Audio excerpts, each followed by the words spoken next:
Bismillahirrahmanirrahim. Alhamdulillah Rabbil Alameen. As-salatu was-salamu ala Muhammad Rasulullah wa Mustafa Amin wa ali wa sahbihi ajma'in. Ashhadu an la ilaha illallah wahdahu la sharika lahu wa ashhadu anna Muhammadan abduhu wa rasuluh. Once again, I bid you assalamu alaikum. Wa alaikum assalam.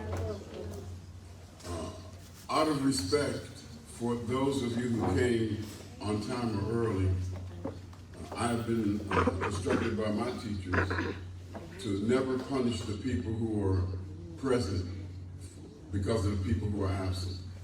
So out of respect for your time and your schedule and your kind consideration to come to this program on time, we're not going to delay the beginning. That's one reason.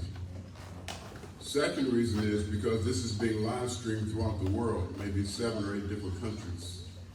And I don't know which time zone the people are going to be waking up out of bed, but there's somebody somewhere outside of Houston that's expecting something to begin. The third reason is I just feel like starting on time. That's good enough. I'll get some of this feedback.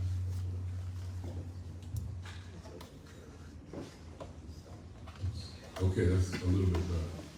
So what I would like to do is traditionally, we always begin any event that is orchestrated and coordinated by Muslims. We like to begin with the Quranic recitation.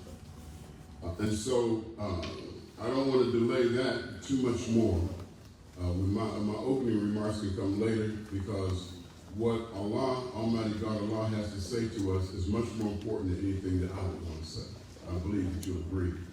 So with that being said, I'd like to invite my special assistant, also the HIFS teacher for the Masjid At-Tawhid, Brother Salim Omar, to come up and offer us a Quranic recitation, after which will be followed by a translation by Brother Ali, inshallah.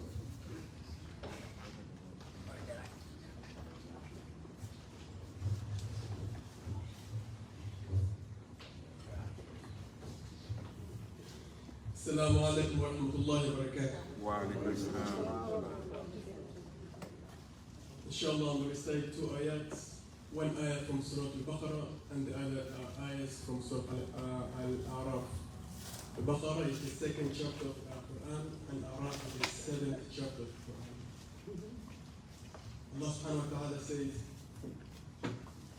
وأنفقوا في سبيل الله ولا تلقوا بأيديكم إلى التهلكة وأحسنوا إن الله يحب المحسنين.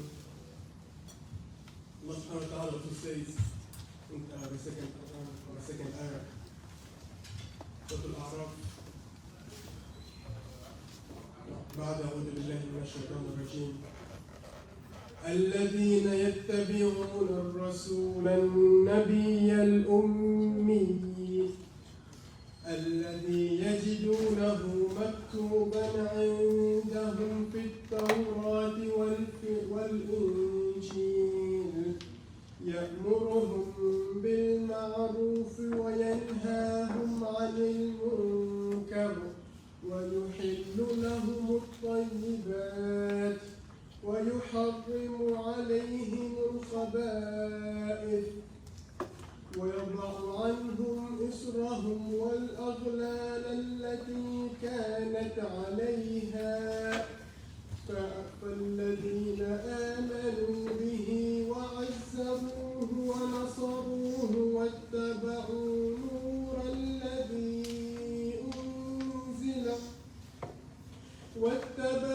نور الذي أنزل معه أولئك هم المفلحون. صدق الله العظيم.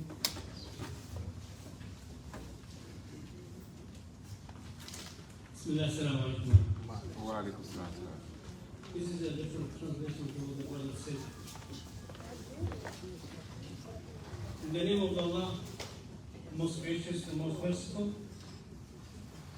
spend in Allah's cause. Do not contribute to your destruction with your own hands, but do good, for Allah loves those who do good. Al-Baqarah, ayah number 195.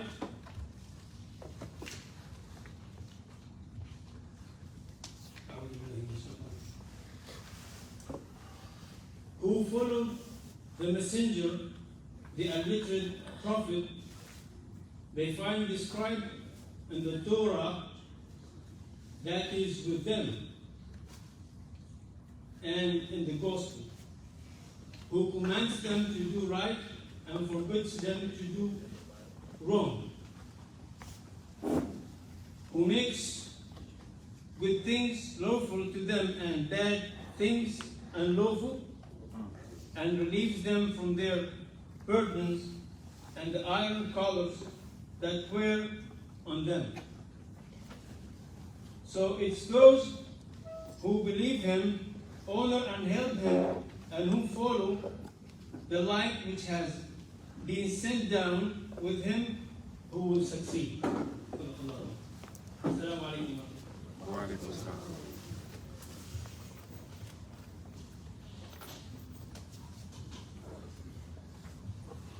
Bismillah. Once again, assalamu alaikum.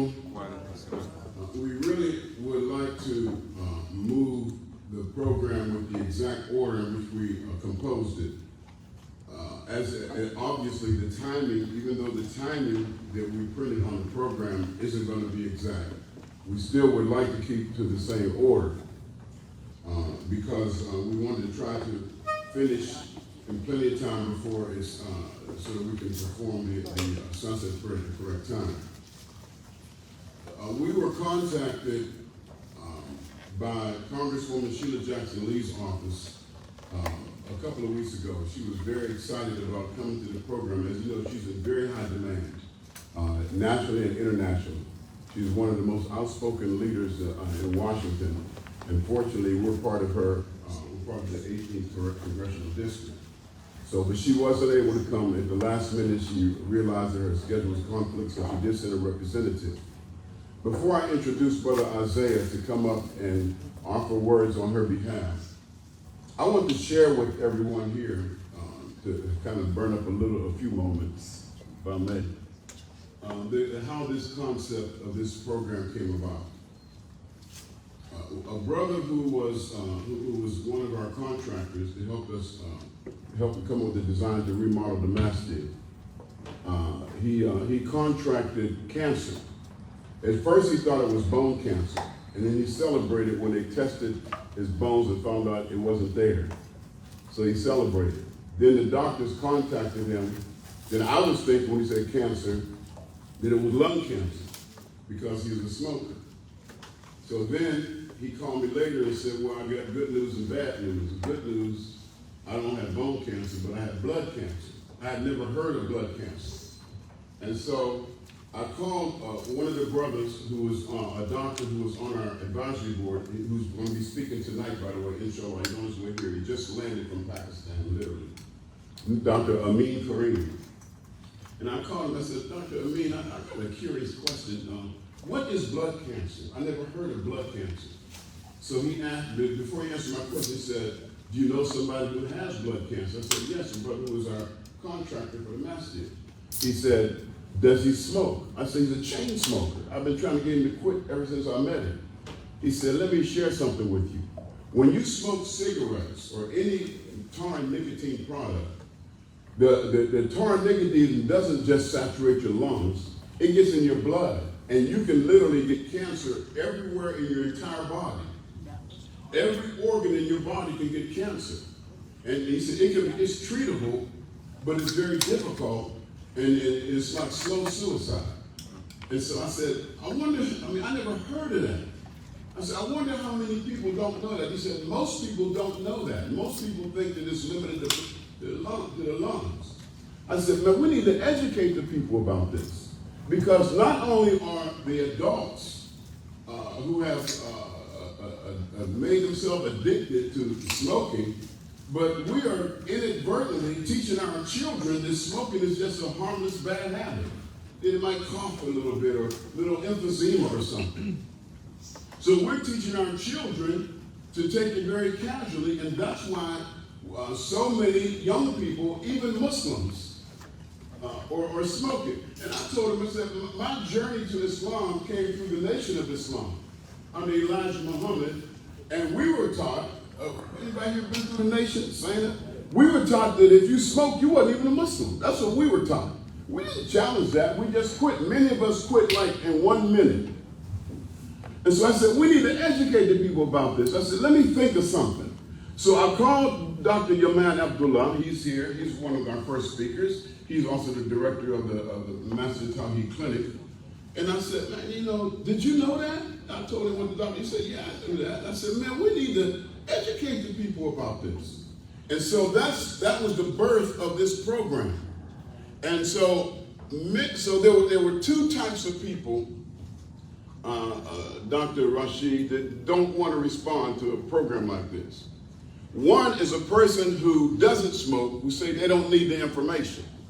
That's kind of insensitive because they have to know somebody who smokes or someone who's affected by it. Then there's the people who smoke, who think that they're going to be okay. They laugh it off. Now, one of the dangers is going to be described tonight, I'm sure, by one of our 5 eloquent speakers and professionals. I'm sure one of you brothers, is going to address the dangers of secondhand smoking. Now, let me tell you something religiously. Gossip is a form of secondhand information. And backbiting is also a form of secondhand information. Also, unsubstantiated Islamic information can be very poisonous to the soul and the spirit. I call that secondhand smoke. That's just as dangerous as a physical secondhand smoke. If someone's going to tell you some information and they say it's from the Quran and from the Sunnah, or even from the Bible, and if it's not substantiated and you believe it, you're inhaling secondhand smoke spiritually. So I said, well, this is a very serious dilemma. And so as the program began to progress, I wasn't disheartened by the lukewarm response by many of the people who we approached. But I decided to take advantage of technology and contact my staff and ask them to arrange to live stream this to the world and to record it so we can upload it. Because I'm sure that whatever information we're going to receive this evening is going to be continuously and perpetually beneficial to humanity. I believe that. And so, having said that, we're going to proceed with the program with the help of Allah. Feel free to nibble on the snacks that's in front of you. The speakers will not be offended if they see you nibbling. I'm saying that because I plan to nibble. I didn't eat since yesterday. But I want to proceed with the program. But before we call our first speaker up, because we have a couple more speakers that are on their way here now, I would like to invite Brother Isaiah up from Congresswoman Sheila Jackson-Lee's office. He will bring greetings from her and make a presentation. Brother Isaiah.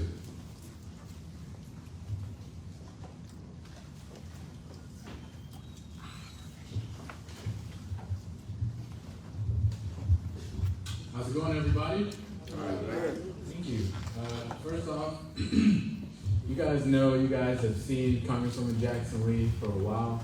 You know that there's not an event in this town that she would not miss if she could.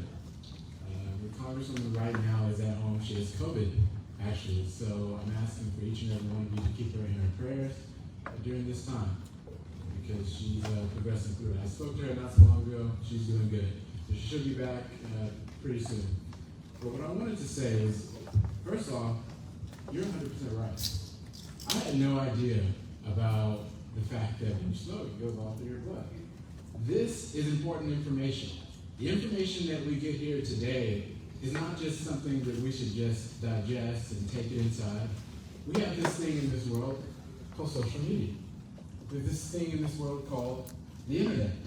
We need to put this message out everywhere around the world, in Houston, inside of your friend networks, because that is how we can progress and let everybody know about the dangers that comes with smoking. Now, for me, this comes a little bit personal.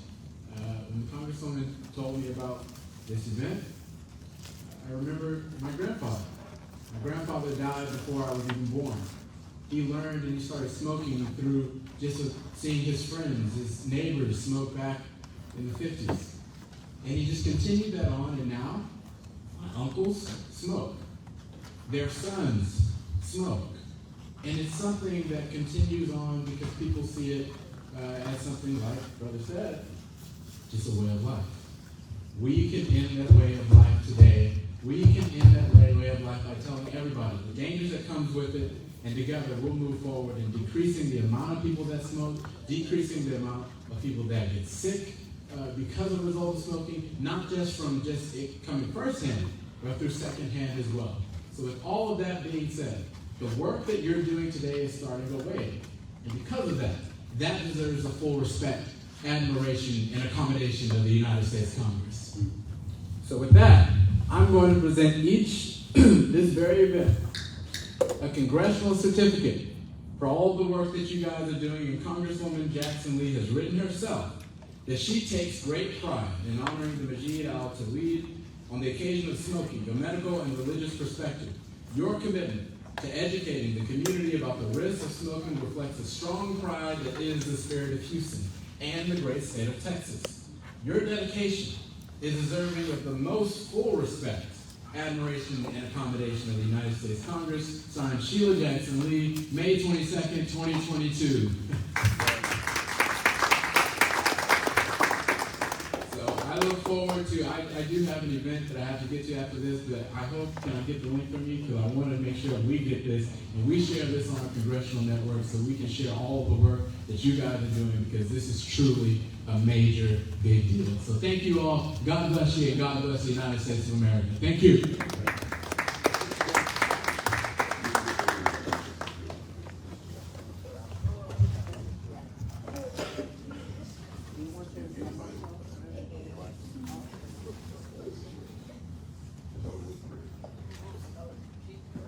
Again, thank you, Isaiah, representing Congresswoman Sheila Jackson Lee. We're definitely going to pray for her health.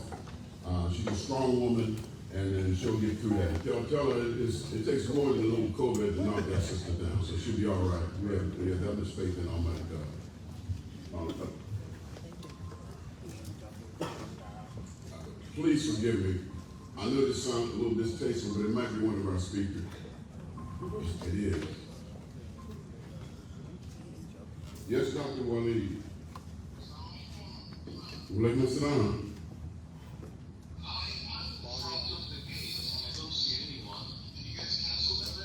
No, you're at the masjid. We're at the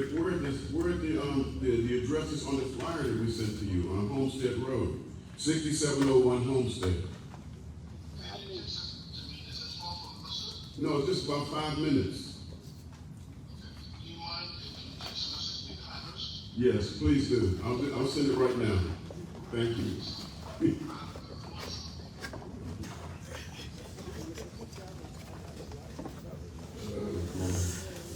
Saying, please forgive me for teasing you about not reading your messages properly. Now we have a PhD that didn't read his.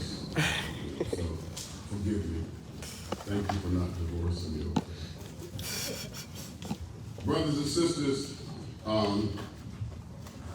right now I would like to bring to the podium the director of the Masjid At-Tawhid Health and Wellness Clinic. Before he gives his presentation, I would like him to mention a little bit about the clinic and introduce the staff that's helping him this year, and then he'll proceed with his presentation that you'll like to use. Dr. Yaman Abdullah. It's okay to clap, it's not relaxing.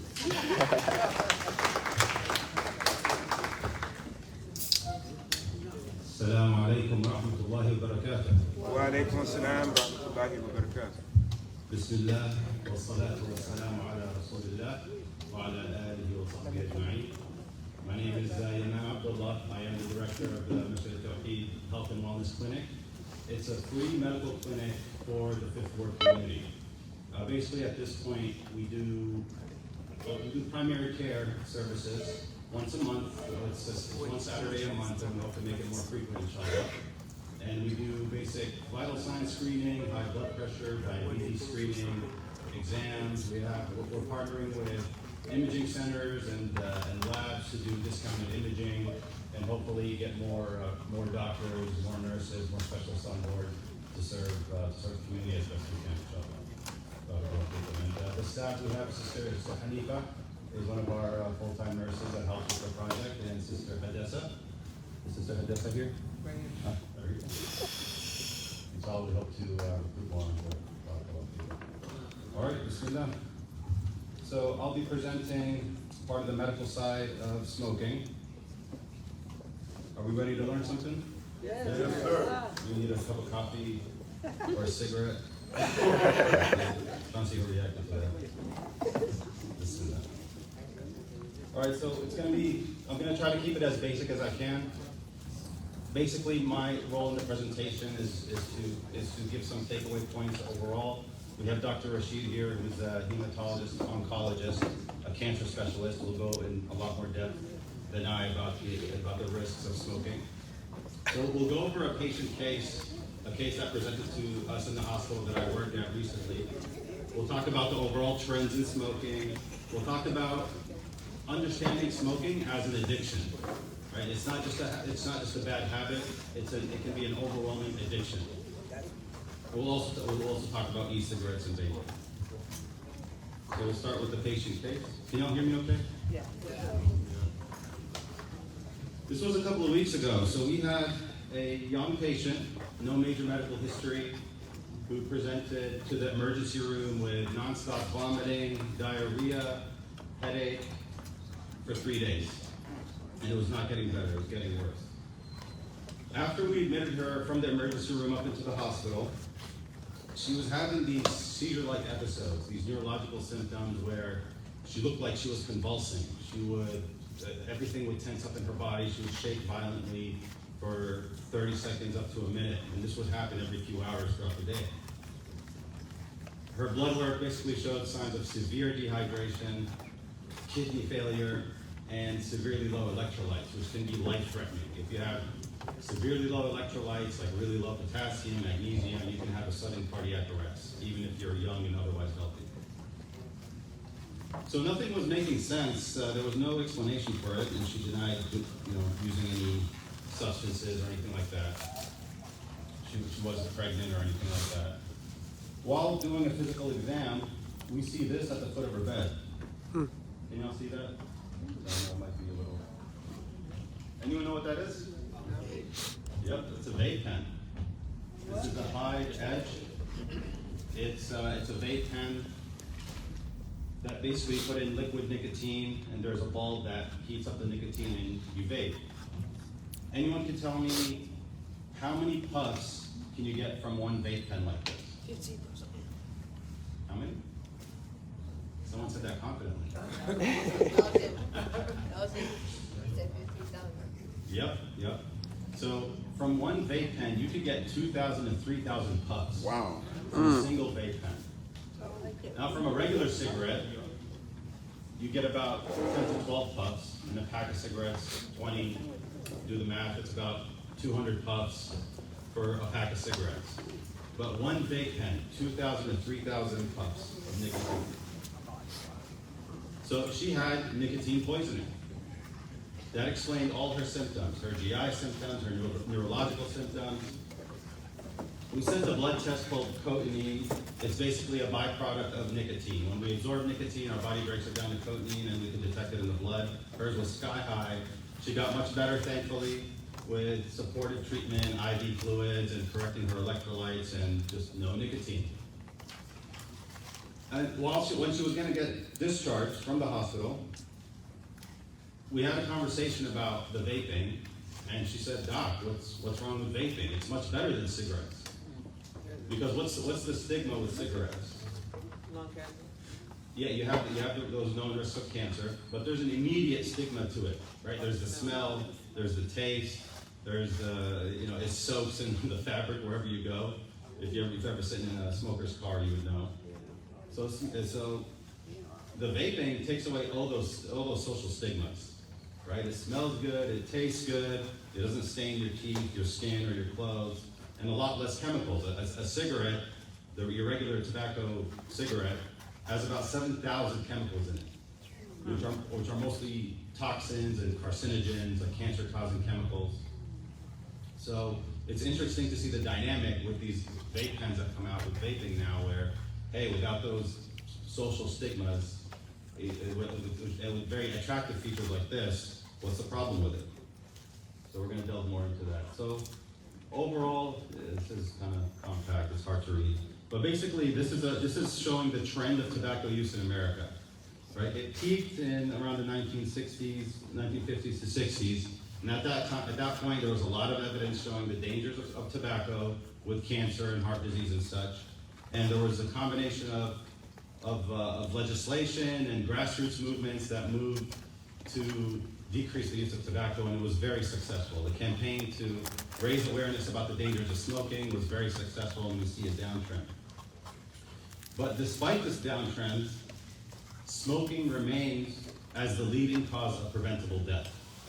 In the United States, it's estimated that over 500,000, the last CDC statistic I saw was 480,000 deaths per year from smoking, which could have been prevented. And worldwide, that's more like 6 to 7 million preventable deaths from smoking. So despite the downtrend, it's still a major problem. It's still a major strain on our medical system. So we're going to talk about how to understand smoking, whether that's a cigarette or a vape. We have to understand it as nicotine addiction. This is a chemical addiction, like alcohol, like cocaine, right, like heroin. This is a chemical addiction. And nicotine, it's a stimulant. It stimulates the receptors in our brain. We have acetylcholine receptors in our brain, also called nicotinic receptors, that stimulate the brain. They cause a surge of dopamine, and dopamine is that pleasure chemical. It's that addictive chemical that's been described in all addictions. And this was a report from the National Institute on Drug Abuse. And basically what it highlights here, let me see if this works here. Oh, we got a little later. So basically what it highlights is, what's the hallmark of addiction? How do we know if somebody is truly chemically addicted to something? It's to have compulsive drug seeking, to seek the substance in the face of negative health consequences. So someone can suffer a heart attack, can develop cancer, can develop COPD or asthma, and still want to smoke. Or even they know the risks. They haven't yet developed those complications, but they know the risks, and they said, I just have to keep smoking. Right? So in the face of negative health consequences, knowing that this is bad for you, to continue to seek it, to continue to do it in the face of that, is one of the hallmarks of addiction.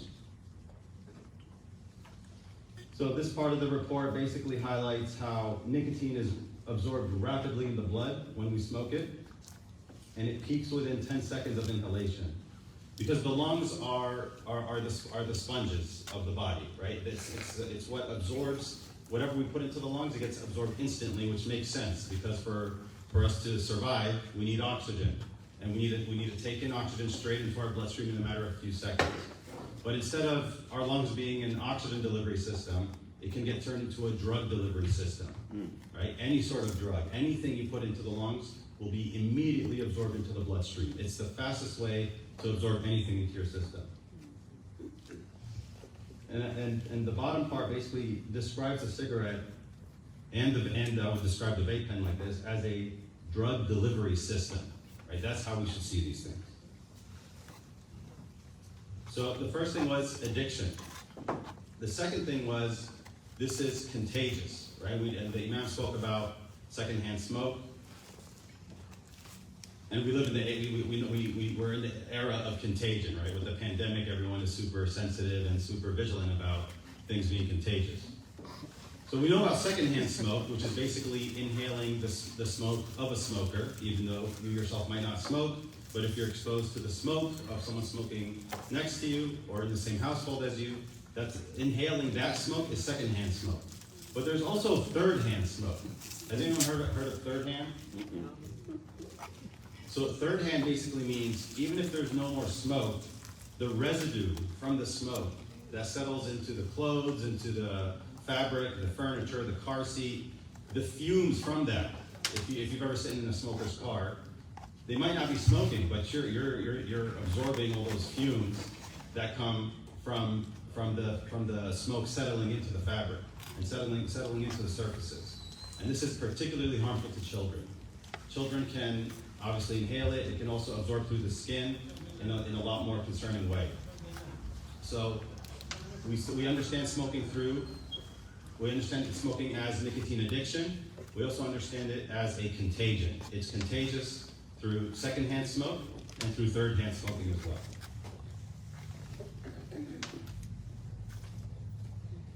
Now, a word on e-cigarettes. So this is from the American Association of Poison Control Centers.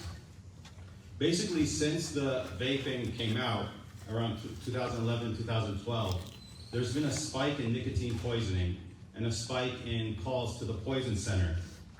And this is basically to highlight that there are resources if you're ever worried about nicotine poisoning. Right? There's a number at the end there.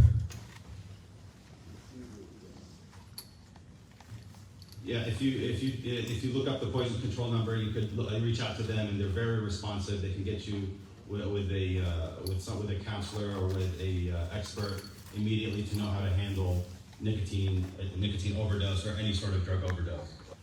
But basically, the cases of nicotine poisoning have been on the rise over the last several years, and that last graph is still 2022, so the year is still young.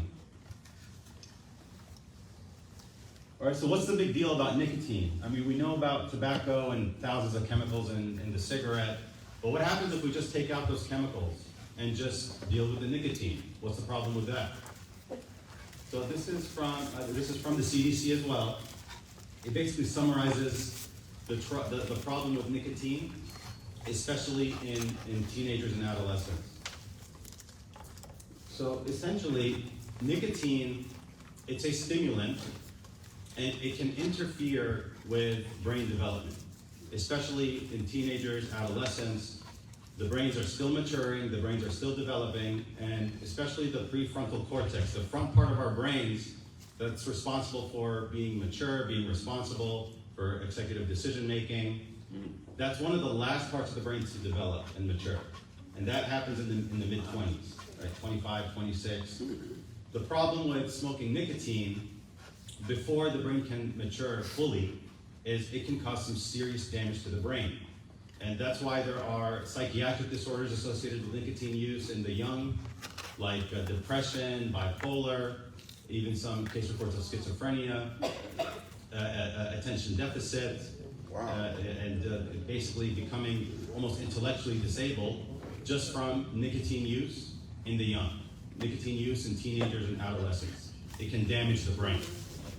And this is a very well described phenomenon. And the last point was that nicotine is also a gateway drug. Those who use nicotine are more likely to use other hard drugs and alcohol. So it can damage the brain. It can be a gateway drug. It could cause, let's say, what about an adult, let's say, whose brain already matured. They're about 40 years old and they just want to take up nicotine use on their own. Nicotine, it's a stimulant not just in the brain, but in the adrenal glands as well, that stimulates the release of adrenaline. That adrenaline is what speeds up your heart rate, it raises your blood pressure, and it can put you at risk of a stroke or heart attack. There's also lung diseases being associated with just nicotine use, even without the cigarettes, just liquid nicotine. And it's something to keep an eye on. And there are still a lot of unknown risks, because vaping is pretty new. It's just in the last decade that it's come out. So there's still some long-term studies pending to quantify exactly what the risks are long-term. That we still don't know. This was from a nonprofit that's basically involved in research and policy that basically says nicotine use is associated with alcohol intake and other hard drugs. It is a gateway drug. Quitting. Giving up smoking is the easiest thing in the world. I know because I've done it thousands of times. Anyone know who this is? Einstein. Looks like Einstein. It's Mark Twain. Oh. Yeah, it's, I can't believe everything on the internet, but I've seen it from multiple sources, so it has to be true. It's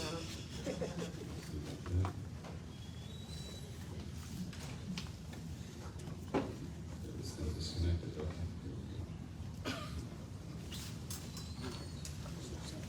All right, so this was from the British Medical Journal. It was a very interesting article. They basically looked at the number of attempts it took to quit nicotine addiction, to quit cigarettes mainly. So it depends on how you ask the question. But basically, quit attempts can range from 7 quit attempts to 140 quit attempts. It's very, very hard. Once you get started with nicotine addiction, it's very, very hard to stop. Your brain is chemically addicted, your body is chemically addicted, and it takes a lot of willpower and a lot of help to stop. So in this case, an ounce of prevention is worth more than a pound of cure.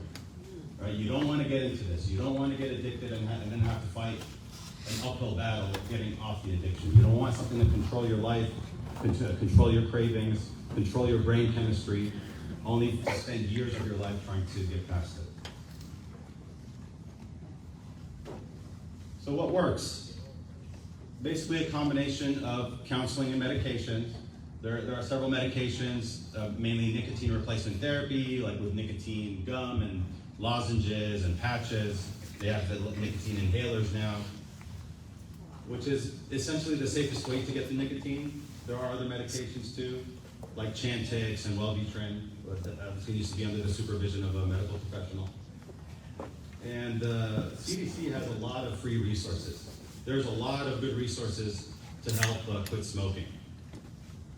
They have free confidential coaching, or you can talk to a smoking counselor. That's 1-800-QUIT-NOW. There's online resources like cdc.gov/quit. There's a free texting service called Smoke Free Text, and there are mobile apps, Quit Start.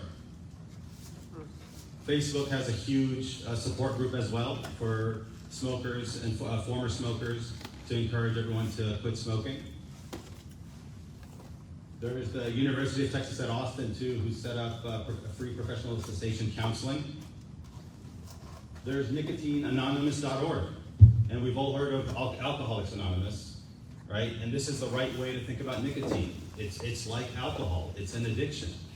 And nicotine-anonymous.org is relatively new. It's been around for about the last 10 years.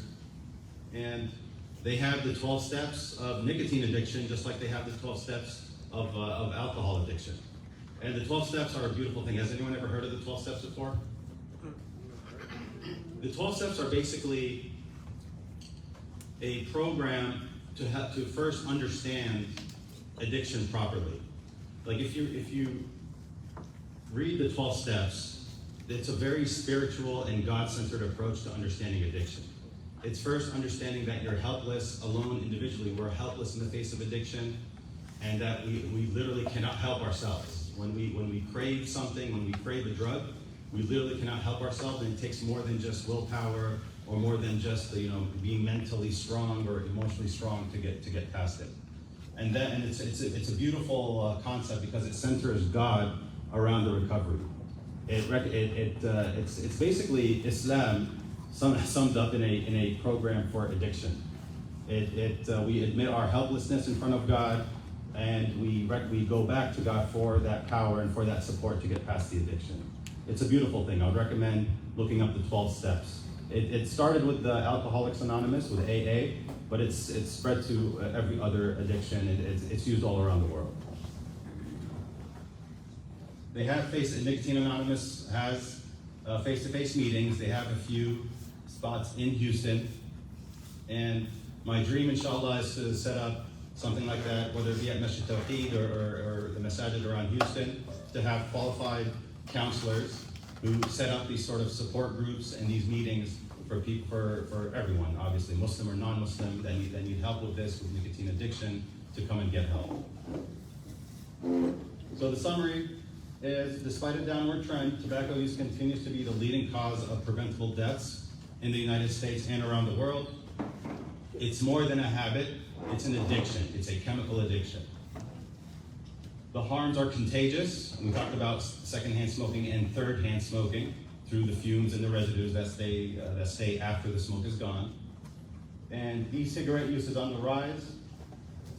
I put here that there might be a potential role in helping smokers quit. And I run into this all the time where we have someone who smoked a pack of cigarettes a day for 40 years and doesn't want to try the gum or lozenge, doesn't want to try anything else, and says, "Doc, can I just try a vape pen?" And in terms of harms, we do have to admit that the vape pen is less harmful than a cigarette, but they're both poison. They're both still very much poison. It's still nicotine. Nicotine is a toxin, but there might be a role in helping somebody wean off of cigarettes and wean off of nicotine addiction through a vape pen. Medically, that would not be recommended. There are alternatives to that, but that's just being upfront about comparing a vape pen versus a cigarette. But still, it's extremely harmful for the nicotine naive. If you've never had nicotine, don't get started on it. You will get hooked on it. You will get addicted. So nicotine addiction, the gateway effect into other drugs, and there are a lot of unknown risks. Right? There are a lot of long-term risks that we still don't know. The more you try to quit, the more likely you'll succeed. There is a momentum behind trying to quit where the more you try, the more likely you will succeed attempt after attempt. The combination of medication and counseling works best. And like I said, there are plenty of free resources out there. If you know somebody, if you yourself smoke, or if you know somebody who smokes, there are plenty of free resources out there to take advantage of. And this is my favorite image on the whole internet. Has anyone seen this before? This basically is putting side by side a chest x-ray image of the lung. That's not quite how a lung looks on chest x-ray, it's more of an artistic depiction. But those are the airways on the right side. That's how the airways look if we take an x-ray image. And on the left is a tree with its branches. And subhanAllah, there's a divine symmetry between our lungs and the trees. We breathe in what the trees breathe out because the trees take in carbon dioxide and release oxygen. So we breathe in what they breathe out, and they breathe in what we breathe out. So we breathe in oxygen and breathe out carbon dioxide. The trees take out that carbon dioxide and turn it into oxygen for us to thrive on. All life is interconnected. SubhanAllah. All life is interconnected. And in the Quran, in Surah Al-Rahman, وَالسَّمَاءَ رَفَعَهَا وَوَضَعَ الْمِيزَانَ أَلَّا تَطْغَوْا فِي الْمِيزَانِ. Allah subhanahu wa ta'ala says that when Allah created the universe and raised the heavens, He created balance. Right. There's balance. That's part of what defines this universe and defines life on this planet as well. It defines us as human beings, being able to survive and being able to thrive physically, spiritually. There's balance. But Allah warns us not to upset this balance. Don't disturb this balance, or there will be consequences to that. And we see that with global warming and corruption and all sorts of issues. But in this example, this is a beautiful example of this divine balance between the inward and the outward. Allah creates signs in the world for us to marvel at, and He creates signs within ourselves as well. Jazakumullah khair, that's it. And that's we'll be at the clinic next on Saturday, June 11th, from 9 a.m. to 2 p.m. And that's the email, tawheedhoustonClinic@gmail.com, in case you want to send me any questions, feedback, or anything else. Barakallahu feekum. Assalamu alaikum.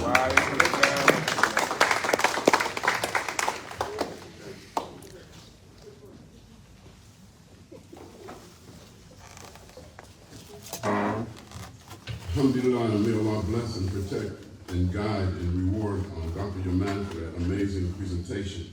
I was not even a little bit surprised. We're gonna shift the order around a little bit because a couple of our speakers have not arrived. But before we bring on our next speaker that we're going to introduce, there was something that just crossed my mind I forgot to mention to you. About 4 years ago or so, I believe about 4 years ago, I was invited to Austin, to the state capitol, to give an address to the state legislators. I was invited by 2 state representatives. One is our local one, Harold Dutton, and there was another. Oh, we're going to get back in order. So you got rescued. I was going to bring you in too early. You're ready anyway. That's fine. But I want to mention, Dr. Yaman was mentioning about the secondhand smoking, how harmful it is to children. I was invited to speak to the Texas State House of Representatives to fight for a law to make it illegal for people to smoke in their motor vehicles when they're underage children in the car. So the address is somewhere on YouTube. You can find it somewhere, but excuse me. I successfully fought for that. I gave an address, and alhamdulillah, about 2 months after I came back to Houston from Austin, I was notified that it's actually a law. It was passed. They're not enforcing it like they do seatbelts and stuff, but actually it's illegal now in the state of Texas to smoke in your vehicle when there's underage children in the car. Now it would be nice if they, about 2 weeks ago I gave an address in front of the city council and the mayor of Houston, and I reminded them of that. I said, man, you bother people about seatbelts and all of that stuff, you're drifting through a stop sign. I said, but it's actually illegal. You can get a fine if they decide to enforce it for smoking in your own car if there's an underage child in the car, because it's killing them. And so we need to try to do what we can, and there's our other speaker too. We need to try to do what we can to promote that. And then if necessary, then we'll go back to Austin and refresh their memory on that and do what we can to try to make that enforceable. Our next speaker was supposed to be, and he just arrived, Dr. Amin Kareem. Wait a minute, no, that's not the next order. No, that's not. Dr. Main. Yeah, that's the next one on the list. Yeah, that's the order. So I just noticed that Dr. Main did arrive. I know he didn't get a chance to snack on his food yet, but that's the way life is sometimes. It's a luck. But I believe I can say that because we're okay. So at this time, without any further ado, please join me in welcoming to the stage Dr. Main El-Quda, who's Associate Professor at Guidance College, to give a presentation, and he will be giving the smoking from a religious perspective. Dr. Main.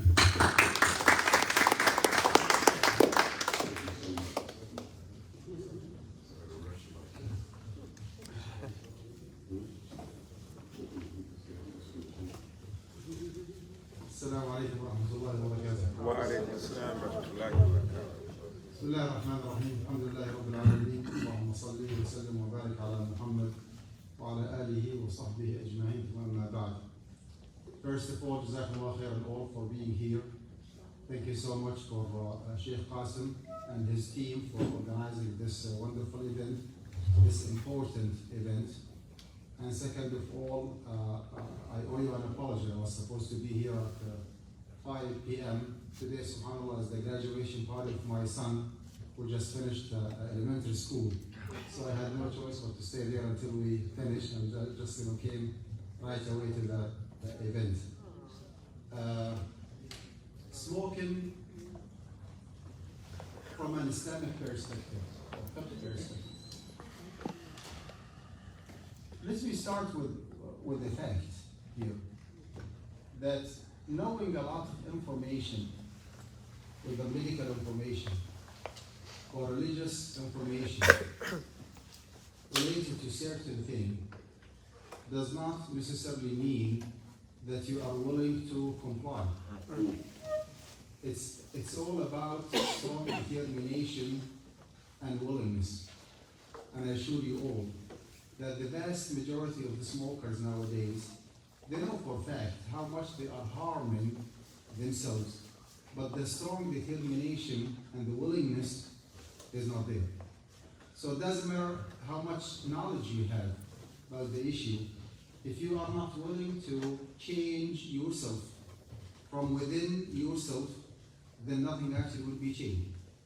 People around you can advise you, can recommend, can educate, can mentor, can support, can help, can make dua for you.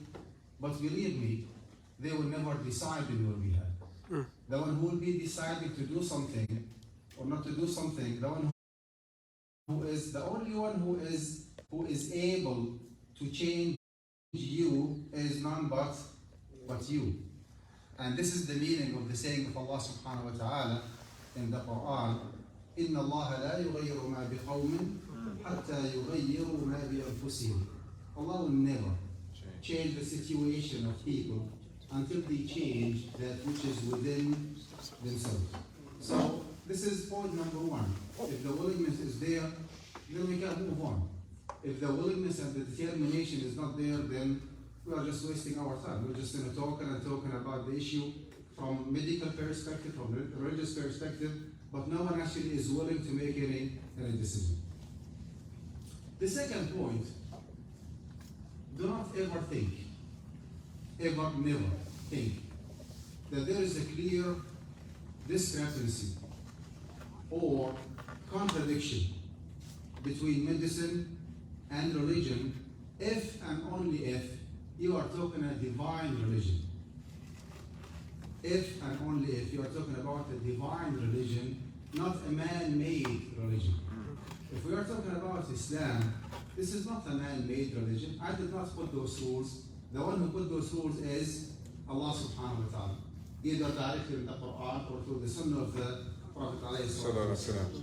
It is impossible, and you know what I say, I'm responsible for what I say, to find something that is healthy, that is beneficial, that is delicious, that is pure for you to consume, yet Allah subhanahu wa ta'ala said, hold on, you can't consume it. That is haram, that's what stay away from it. It does not happen. If we are talking about a man-made law, that is very, very possible. But when it comes to a divine law, وَلَوْ كَانَ مِنْ عِنْدِ غَيْرِ اللَّهِ لَوَجَدُوا فِيهِ اخْتِلَافًا كَثِيرًا. It is the rule that Allah subhanahu wa ta'ala said. Number 3, do we have to have a straightforward evidence from the Quran or from the Sunnah of the Prophet alayhi salatu wasalam that smoking is prohibited, and without navigating and finding that evidence in the Quran and the Sunnah, then smoking is not prohibited. Okay? For example, when it comes to intoxication or drinking, there is a straightforward evidence. يا أيها الذين آمنوا إنما الخمر والميسر والأنصاب والأزلام رجس من عمل الشيطان فاجتنبوه, avoid it. So it is clear. I mean, it's already determined, right? When it comes to smoking, it's not the case because of a very simple reason. There was no practice called smoking during the lifetime of the Prophet ﷺ. Simple as that. Not even in the 2nd century, not even the 3rd, maybe starting the 5th or the 6th century, if I recall, the fuqaha started talking about something related to smoking because people actually discovered a plant called tobacco, and they stimulated their mind, and they just came up with different ways of how to consume that plant.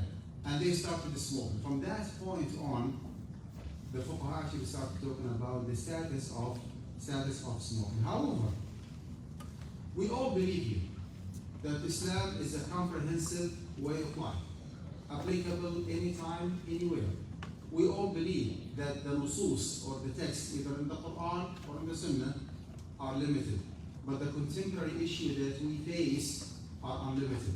Well, if the Quran is applicable, then we must find some indication, some clues, right, some hints in the Quran or in the Sunnah of the Prophet ﷺ to guide us to the right path. It is impossible to come across a situation, something that is in you. You do not know what it's ruling, yet there is no indication, there is no guidance in the Quran or the Sunnah of the Prophet ﷺ. If that is the case, then Islam is not that applicable religion, which is absolutely impossible. Having said that, the fuqaha always talk about something called maqasid al-sharia. Maqasid al-sharia means the main objectives of the Islamic law. And they count, number 1, the preservation of the deen, hifz al-deen. And right after it, number 2, is hifz al-nafs, the preservation of the soul, or the preservation of the life. This is one of the fundamental major objectives of the Islamic law. And this is by itself is an enough guideline for us, or guidance for us, to extract rules that whatever is beneficial and good for the community should be halal by default. Whatever is otherwise should be prohibited by default. It's not a rocket science, as they say. Not only that, you will find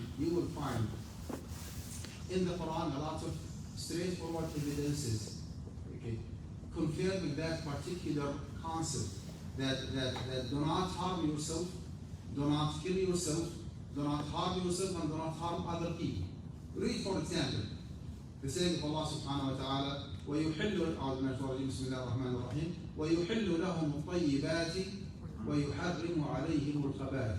Speaking on behalf of Muhammad alayhi salatu wasalam, that he does permit for them الطيبات. الطيبات in this context here means whatever is pure, whatever is beneficial, whatever is healthy. If you mix up those three different concepts together, that is a طيبات. And Allah subhanahu wa ta'ala is clearly saying that وَيُحِلُّ لَهُمُ الطَّيِّبَاتِ.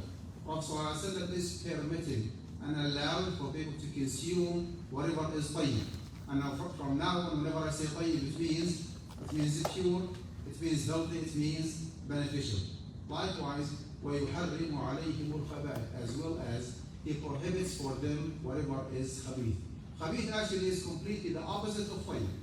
If the طيب is the pure, then the khabith is impure. If the طيب is beneficial, then the khabith is beneficial. If the طيب is healthy, then the khabith actually is the unhealthy. Whatever actually causes harm. So that's a straightforward evidence regarding that principle of permitting whatever is beneficial, healthy, pure, regarding the prohibition of whatever is impure, unhealthy, and not that beneficial. That's one evidence. And the second one, maybe even that is like zooming in more and more, when Allah subhanahu wa ta'ala says, وَلَا تَقْتُلُوا أَنفُسَكُمْ, and do not kill yourselves. Think about it this way. If I put a gun on my head and I shoot, what will happen?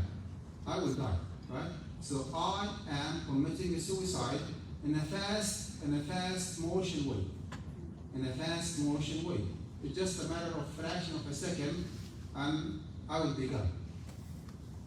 What if I decide to throw myself from the 20th floor for killing myself purposes? I will die, right?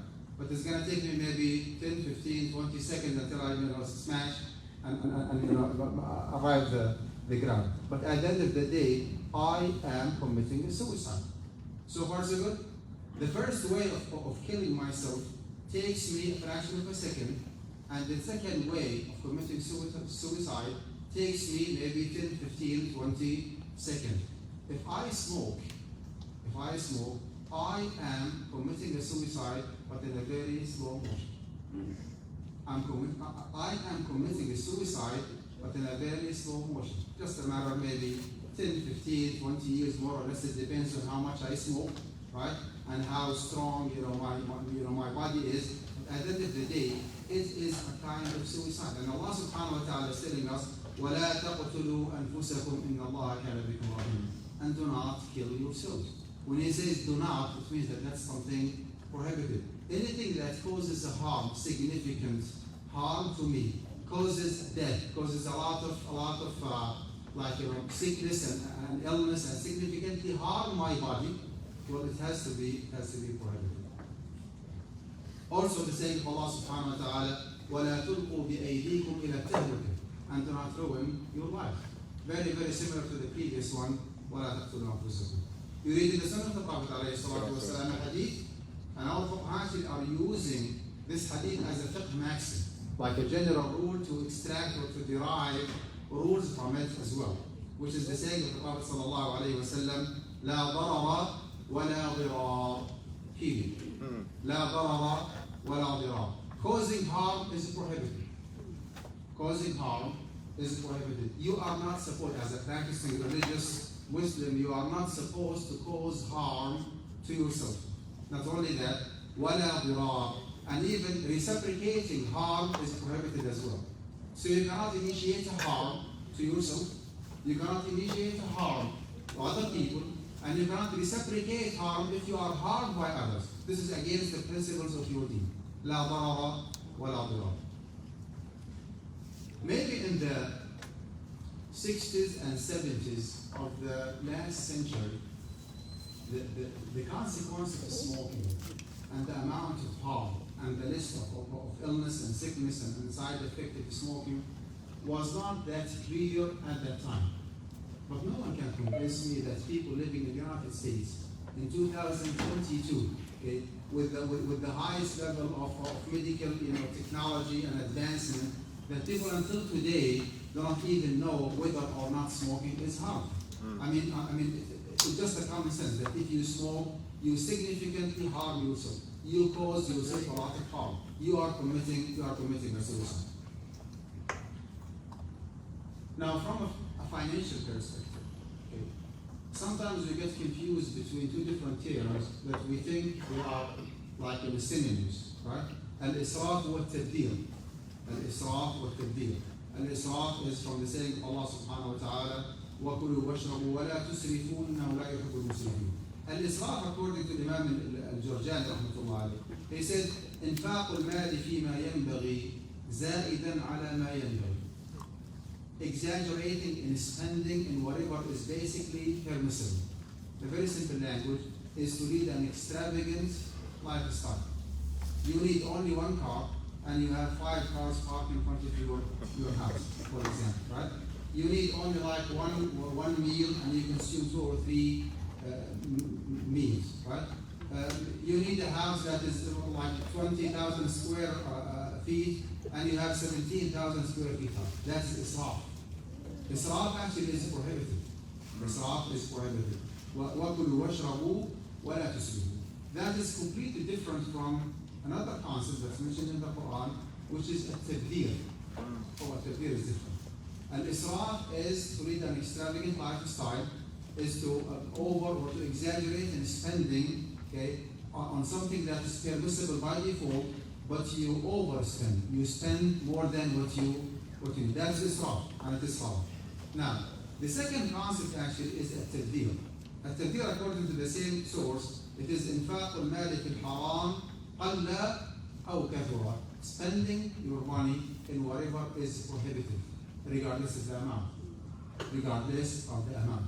So you spend $1 buying cigarettes, or you spend $1,000. It does not make any difference whatsoever, because you are spending your money on something that is haram by default. And both of them actually are prohibited. And israf is prohibited, and tabdil is prohibited, right? وَلَا تُبَذِّرْ تَبْذِيرًا. O Muhammad, do not spend your money in whatever is prohibited. Of course, Allah subhanahu wa ta'ala spoke to Muhammad, but actually he's meaning us, right? So, وَلَا تُبَذِّرْ تَبْذِيرًا إِنَّ الْمُبَذِّرِينَ كَانُوا إِخْوَانَ الشَّيَاطِينِ وَكَانَ الشَّيْطَانُ رَبِّهِ كَفُورًا. To that extreme, that if you spend 1 cent, 1 penny, $1 in something that is prohibited, you are committing a sin. You are violating the rules of Allah subhanahu wa ta'ala. Something that might be confusing for some Muslims. Okay. Well, it's a kind of misconception, if you wish. Some people say, okay, doctors say, like physicians, any kind of food or drink that you consume does have a certain percentage of harm. There is nothing like purely 100% beneficial, healthy, with no consequence whatsoever. Every single kind of food, you consume sugar, okay? You consume salt, protein, carb, okay? Fat, yogurt. Okay?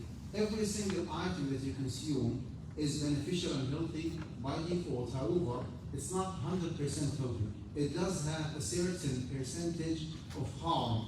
That percentage could be trivial, could be minute, could be insignificant, and it could be significant, right? So they say, okay, if every single item that I consume does have a certain percentage of harm from one side, and from the other side, if I decide to smoke 1 cigarette a day, or 2 cigarettes a day, it will not cause me, I will not subject myself to cancer, because the amount that I consume is very, very minute, very insignificant, right? So the question here, how come that smoking 1 or 2 cigarettes a day is still prohibited according to our mashayikh and ulama and mufti, while consuming food that does have a small percentage of haram is still halal. Did you get it? Okay. Here is the answer. There is a difference between eating and drinking from one side versus smoking from the other side. Eating and drinking, food and drink are very essential for our survival. I cannot survive as a human without eating and drinking in general. And based on that, because that's something very essential for me, whatever is beneficial and healthy is halal by default, even if the percentage of the harm involved in it is still there, but as long as it is a small one and the benefit is way more than the harm, then it has to be halal by default. Because I cannot find something that's pure 100% healthy with no side effect. It is not the case. It is not the case when it comes to smoking. First of all, eating and drinking as an act is different from smoking. When you smoke, you are not eating, you are not drinking, you are doing something that's completely different. Now, number 2, the harm involved in smoking is not minute. It's not insignificant. It is very, very significant. It is very, very recognizable. So it's not a food or a drink, number 1. So I mean, it's not like an essential for your survival, right? You can definitely survive and live your whole life without smoking whatsoever. And number 2, the amount of harm involved in it is very, very significant, based on research and based on what physicians actually found out regarding smoking. So there is no way to make that analogy that eating and drinking cause harm and smoking 1 or 2 cigarettes a day cause harm. We either prohibit everything or we either permit everything. It doesn't go this way. Food and drink are essential for you to survive as a human. So as long as the harm is not that significant, then food and drink are halal by default. Well, believe it or not, for certain individuals, at certain cases, believe it or not, certain kind of halal food by default becomes prohibited for them to consume. If your doctor told you, listen, because of your diabetes, right, you cannot consume sugar more than 5 grams a day. I'm just giving a random example, okay? Because your blood sugar is extremely high, and you are actually jeopardizing your life. You are endangering your life if you keep consuming sugar, for example. Believe it or not, for you in particular, as long as you are within that health situation, consuming sugar for you is not allowed. You know why? وَلَا تَقْتُلُوا أَنفُسَكُمْ, because you are killing yourself. You see?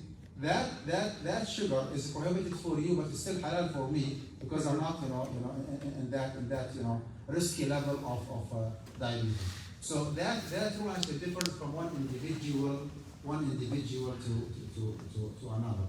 And based on that, I do not have any doubt whatsoever that smoking is prohibited. And I will just confirm what I said in the beginning, that no matter how much knowledge I have, okay, if I do not have that strong determination and willingness, okay, to make a decision and to quit smoking, I will not be benefiting from the knowledge that I have. Jazakumullah khairan for the opportunity. Assalamu alaikum. Wa alaikum assalam.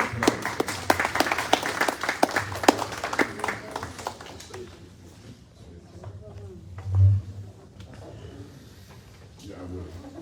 Thank you very much, Dr. Main, for very, very enlightening. I feel like we should pay you tuition for some of that. Before we proceed, I would like to ask all of our speakers to come up and join me on the podium, please. Come up, please, Dr. Amin, Dr. Abdullah, Dr. Waleed. It's much better to watch from here. Well, I can't force you to come, but I do have security here, And if you insist, they'll make me be polite to you, let you stay if you don't want to come up. After the next speaker. Okay, and the I don't moving. want to be disobedient, but Yes, you do.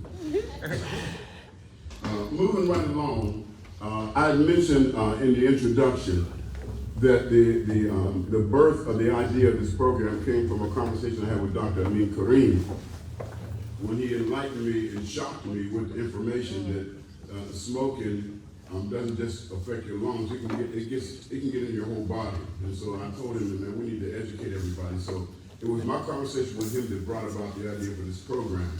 So, and since he had just arrived, Emil, I bless you for coming straight here. We know you have jet lag. I have a little bit of sympathy for you because I travel around the world a lot, establishing this masjid, and sometimes I would need him. It took weeks for me to just come down, you know. So thank you so much. We're going to try to get butter from the duck today, as they say, and have you expound to us from your medical perspective the disposition about smoking and what it can do, inshallah. So, Brother Amin Kareem.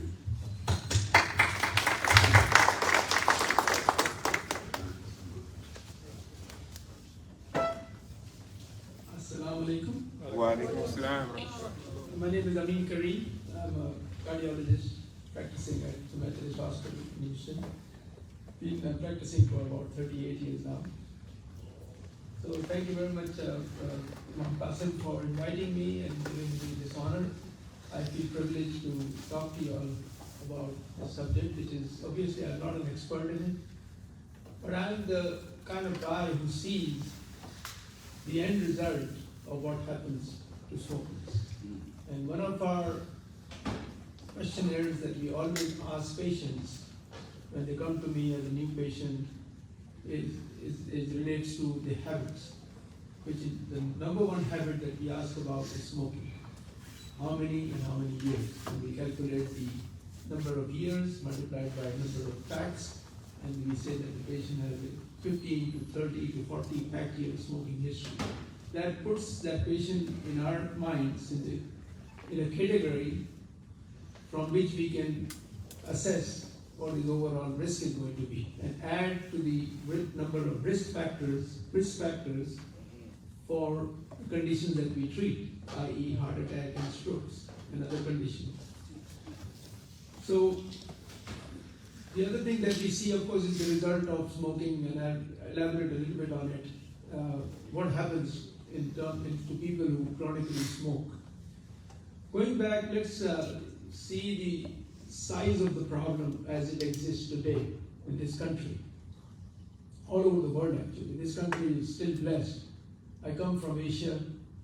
Over there, the amount of public education is not that great, and people smoke like crazy. Much higher incidence of smoking than here. Over here, the statistics say that about 12 to 13% of the people smoke. That amounts to about 30 million people. And smoking is defined as anybody who has smoked more than 100 cigarettes in a lifetime, or is continuing to smoke intermittently, or maybe as a form of cigars or cigarettes, or other forms of tobacco. So that is the size of the problem. Monetarily, financially, what is the size of first of all, how much does it affect? 480 million people, 480,000 people in this country, almost 500,000, died in 2020, these are 2020 numbers, of smoking-related illnesses. And we'll tell you what the smoking-related illnesses are. It cost the country $300 billion to take care of smoking-related illnesses. $300 billion, imagine. And this includes the medical care for smokers, and also lost productivity. That's why states sometimes have gotten very strict and are asking tobacco companies to reimburse them for this condition. So that's the size of the problem. How does smoking affect the body and all the systems in the body? Two ways.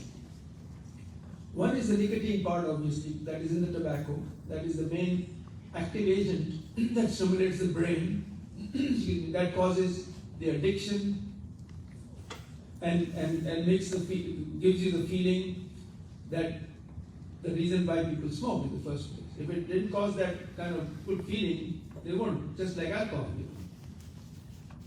That's the nicotine. Now, nicotine is a poison for the thin lining of the blood vessels of the body.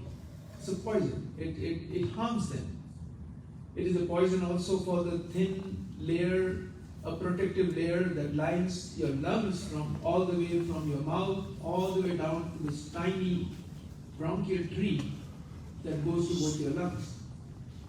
That lining is a miracle. If you ever seen under a microscope, or if you have studied science, if you just look at that membrane, that lines, and what Allah has created for us, what kind of defense mechanism it has created for us.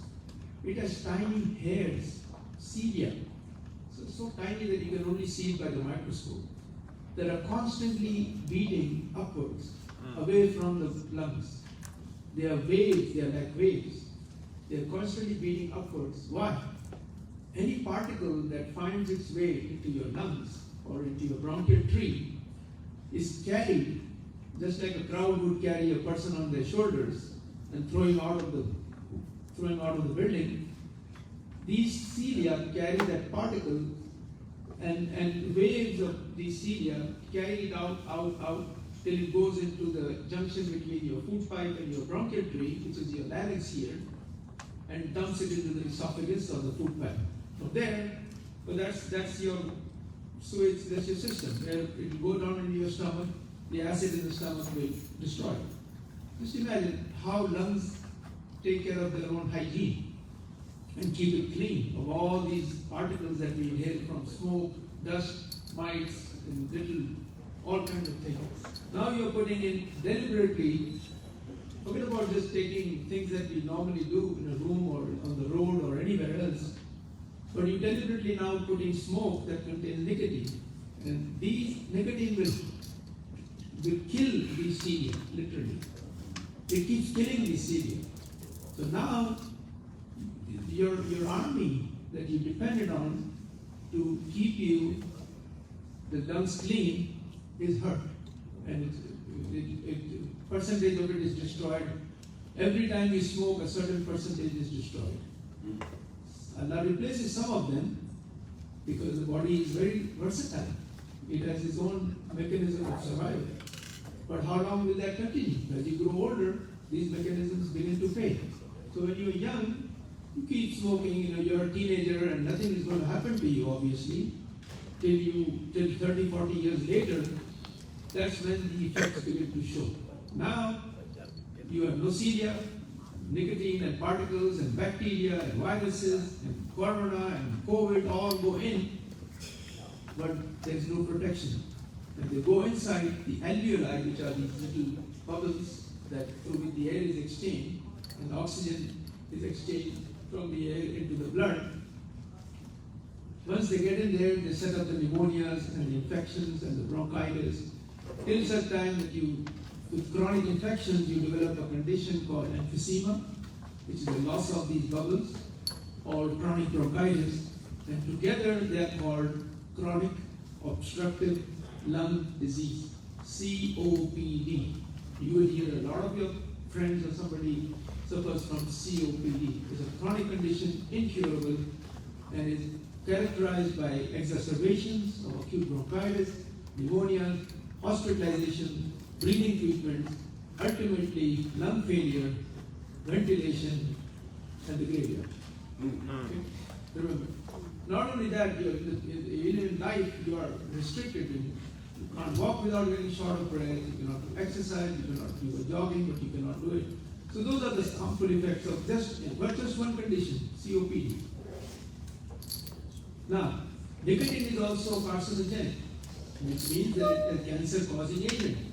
We are so careful about cancer-causing agents. Any food that is reported that, it has dioxin, it has blood, water is contaminated with this thing that causes cancer. The whole news is aflame. The right to the congressman, the government has to be, but doesn't really care about the biggest cancer-producing agent that is sold and consumed every day by 14% of the population. Just imagine. It's a paradox. But yet, there is nicotine cancer-producing. Now, cancer of what? any organ that you can imagine, starting from the mouth, the tongue, the pharynx, the larynx, the bronchial tree, the lungs, liver, stomach, pancreas, urinary bladder, and blood cancer. All these are just the, and even women cervical cancer. So all these cancers are promoted. There's a high incidence. Just lung cancer, there is a 5-fold increase, 5 or even 10-fold increase of chances of getting lung cancer in somebody who smokes compared to somebody who doesn't smoke. So those are the risks. You have the COPD, you have the cancers. Now come to the vascular system, which is our field. Nicotine causes thinning of the blood vessels, clots in the blood vessels, making them unable to expand when your organs need blood, like your heart needs more blood, these blood vessels cannot expand. So you're talking about now vascular disease. And that causes angina, coronary blockages, heart attacks. Patients who come to me with acute heart attacks, which I have to treat with putting a stent or a balloon, you take their history, and a lot of them are smokers. They didn't realize, and they're young.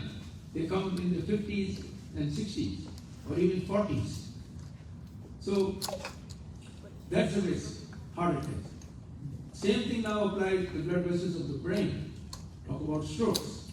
Strokes are caused by blockages of brain blood vessels or bursting of these blood vessels, so strokes.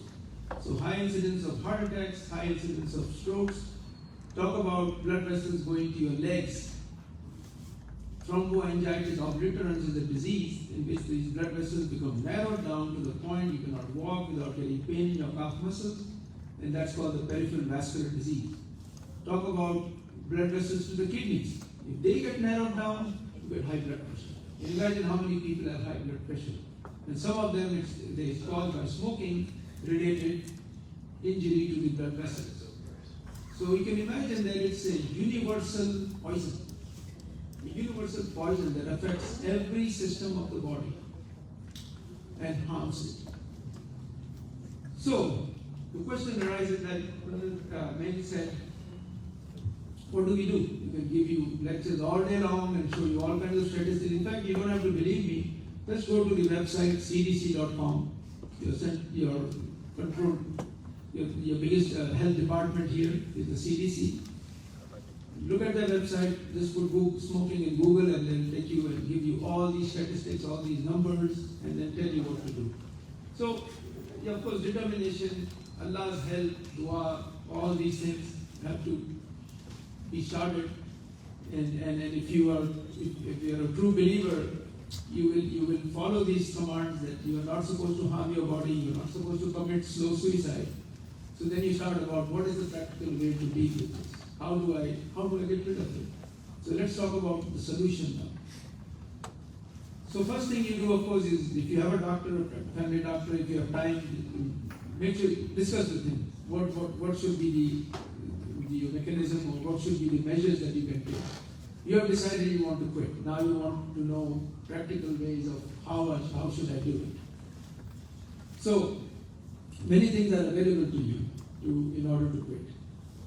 And there is no harm in this condition, unlike alcohol consumption, where they say that you should not cold turkey because you go into a withdrawal of delirium tremens, and that can be detrimental if you are a heavy drinker.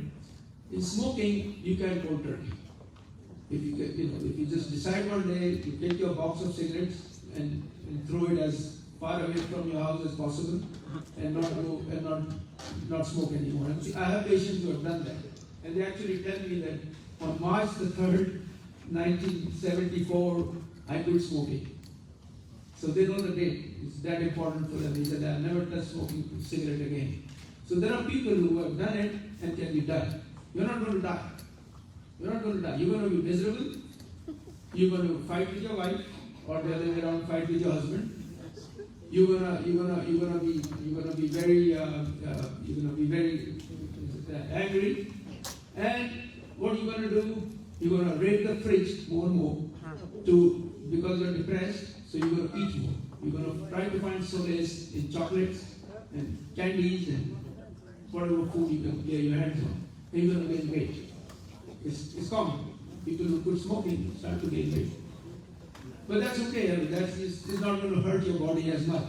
So you go through these permutations and struggle, but to a good end.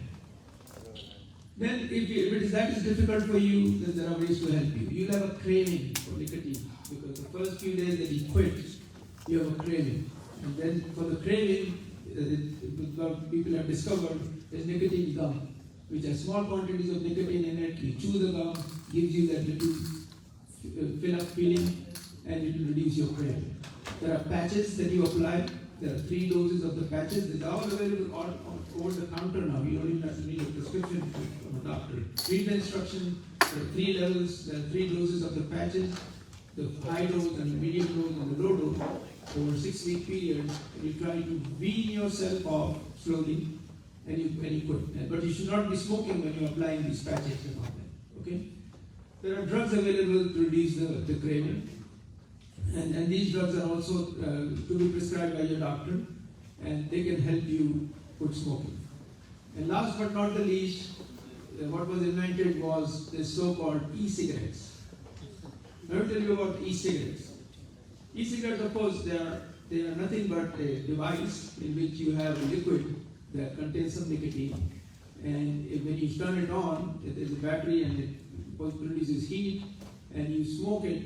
The smoke that comes out of your mouth is not really the same as a cigarette, so you're allowed to smoke anywhere because it's just a water vapor. But you get that little nicotine into your system.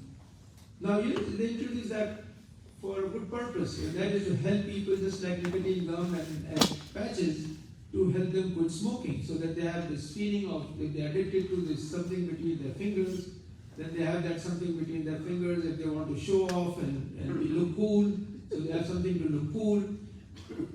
Unfortunately, it backfired a little bit. How? But teenagers want to look cool. If they have their iPhone, why not have a little cigarette too, an e-cigarette? So teenagers started, and these are teenagers that would not have taken to smoking, but they have gotten into smoking because of this device. So that's a drawback. So now, of course, teenagers are smoking more, and the jury is still out. Is it harmful or not? A lot of papers have been written and say that it is harmful, not as bad as cigarettes, nicotine paper cigarettes. Because the reason is because the paper cigarettes have 2 problems. I didn't mention the fact that there is a nicotine from the tobacco and there is tar from the paper that burns. So that effect is, of course, there is no tar here, so you just have that little nicotine effect. Now, later follow-up down the years will tell us if it was really, if it is as bad or if it is a little bad. But again, it is not a harmless thing.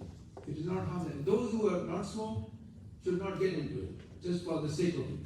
So that's all about e-cigarette. And then, of course, if you need more psychological help, then you have counseling.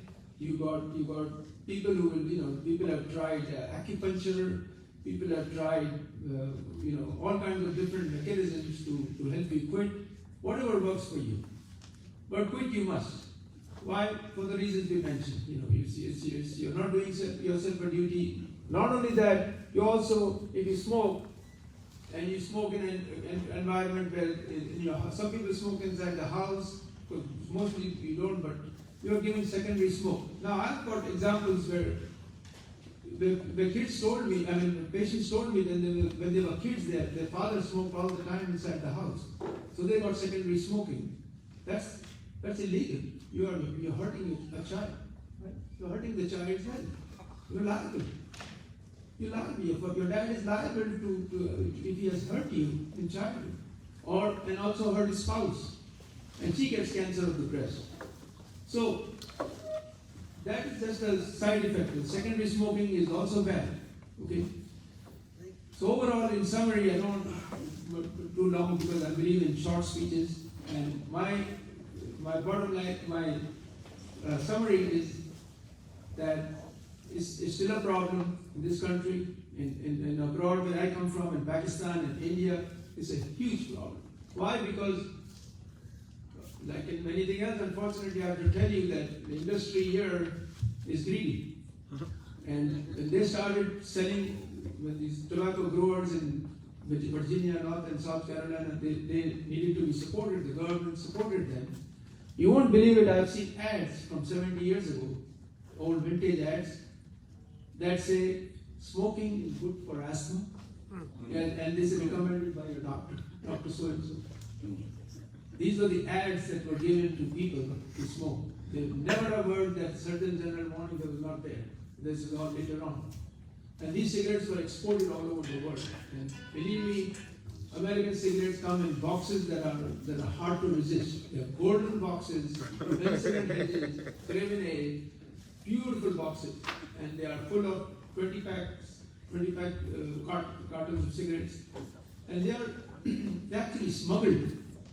They're not available in the country. They're smuggled from Dubai and from Middle East and sold at a premium price in streets of Karachi or in these shops. And people have a lot of pride in the smoking an American or a British cigarette. So this is how, unfortunately, these things were exported. And of course, companies make money, so that's what they care about. And those places, and then of course, those countries are not innocent either, because their own industry does the same thing. They make their own cigarettes too. So it's a huge problem. We need to think about it, spread the knowledge, and tell anybody that you have an influence on how bad it is, and to quit it if it is as much as possible. Try to quit. Take help from us physicians. And if there's anything else, we can answer any questions if you have. Thank you very much again for giving me this opportunity. I hope I have not bored you with my talk. And thank you for listening.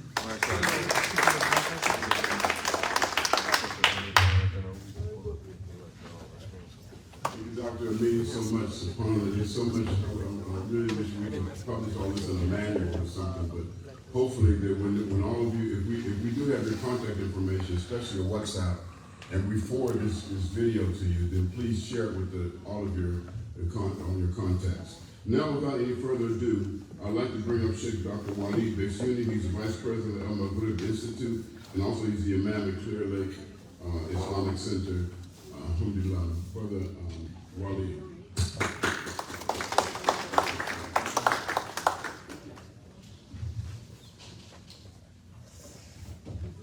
Assalamu alaikum wa rahmatullahi wa barakatuh. So we are here. First of all, thank you all for a wonderful presentation, and thank you for organizing this. And I'm so happy that it is recorded, so a lot of other people can benefit from this as well. It is actually my pleasure always to be here and to visit you guys, and I hope, inshallah, in the future, that we can do more programs together. We talk about an issue that is not new. Tobacco is known to humanity for over 8,000 years.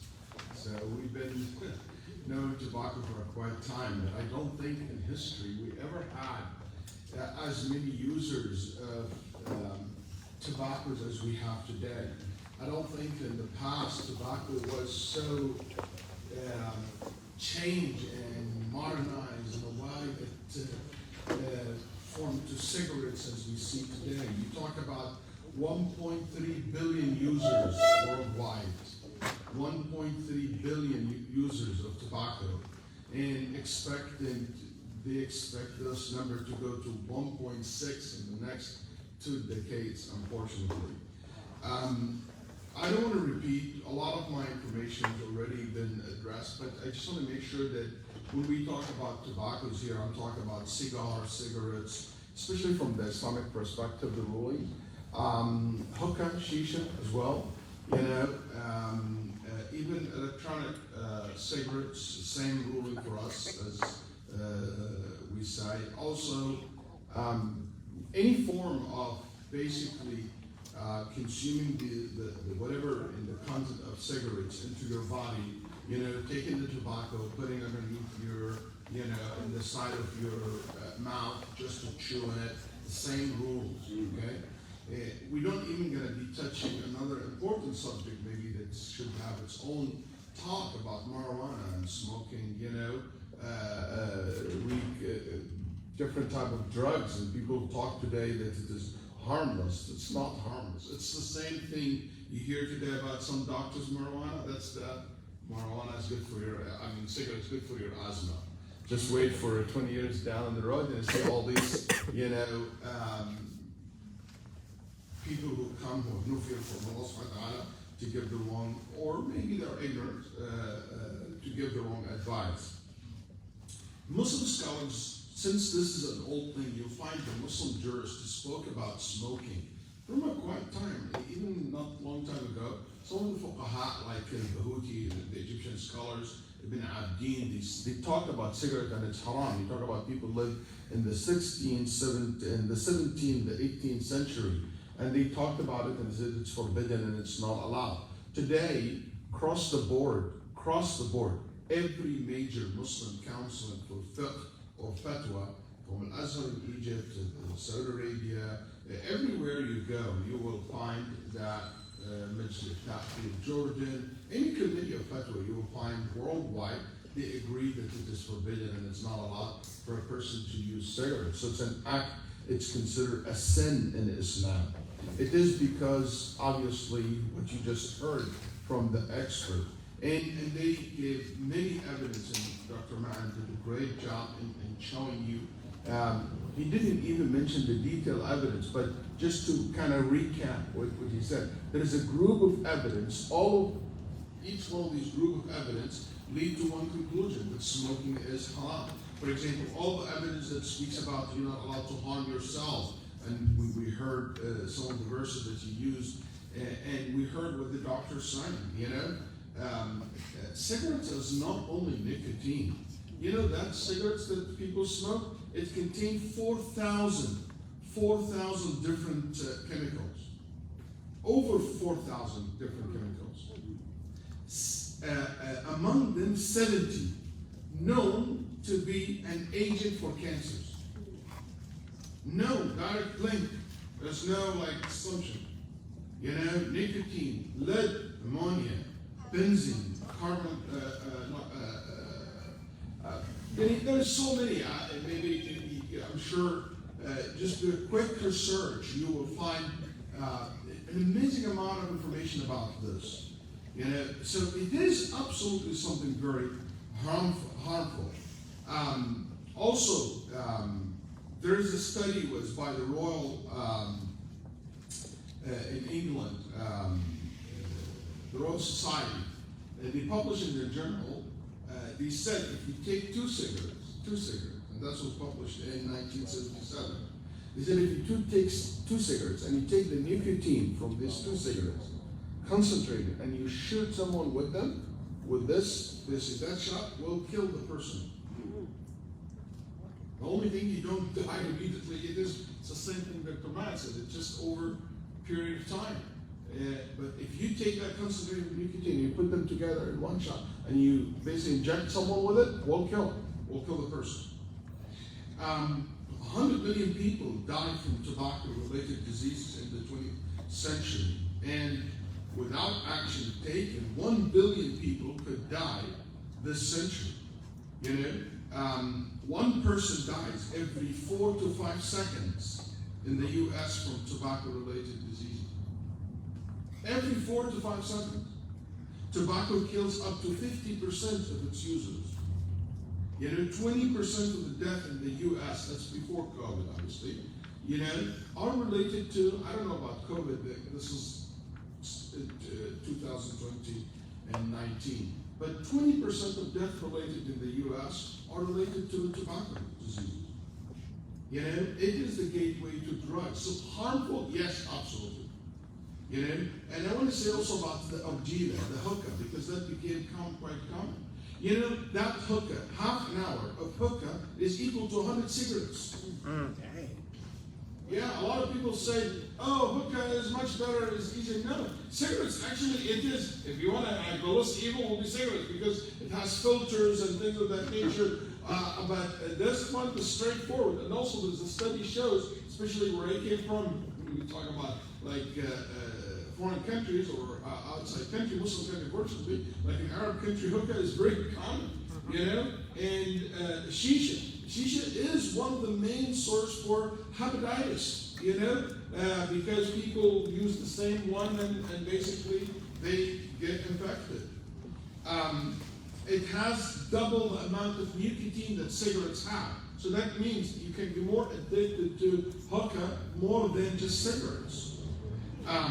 Anyway, we heard another group of evidence talking about Allah made things halal, the good things halal for you, and the evil, bad things haram for you, harmful. Just think about it, which category, you know, cigarettes will come. If Allah in the day of judgment said, these are bad and these are good, cigarettes, where are you going to go? You know where it goes. You know, even today, people when they want to smoke, where do they go? They go to the bathroom, they go hide, they go this. It's a khabith.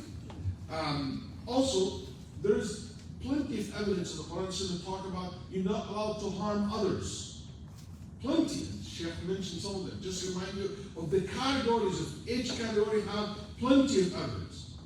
Not only harming yourself, now harming others. And we just heard. You know, how about harming your children, harming your family?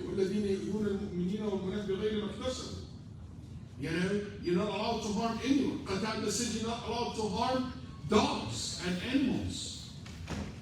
When Allah forbid us to harm anything, He said it's not allowed for you to harm anyone, even dogs and animals. You know?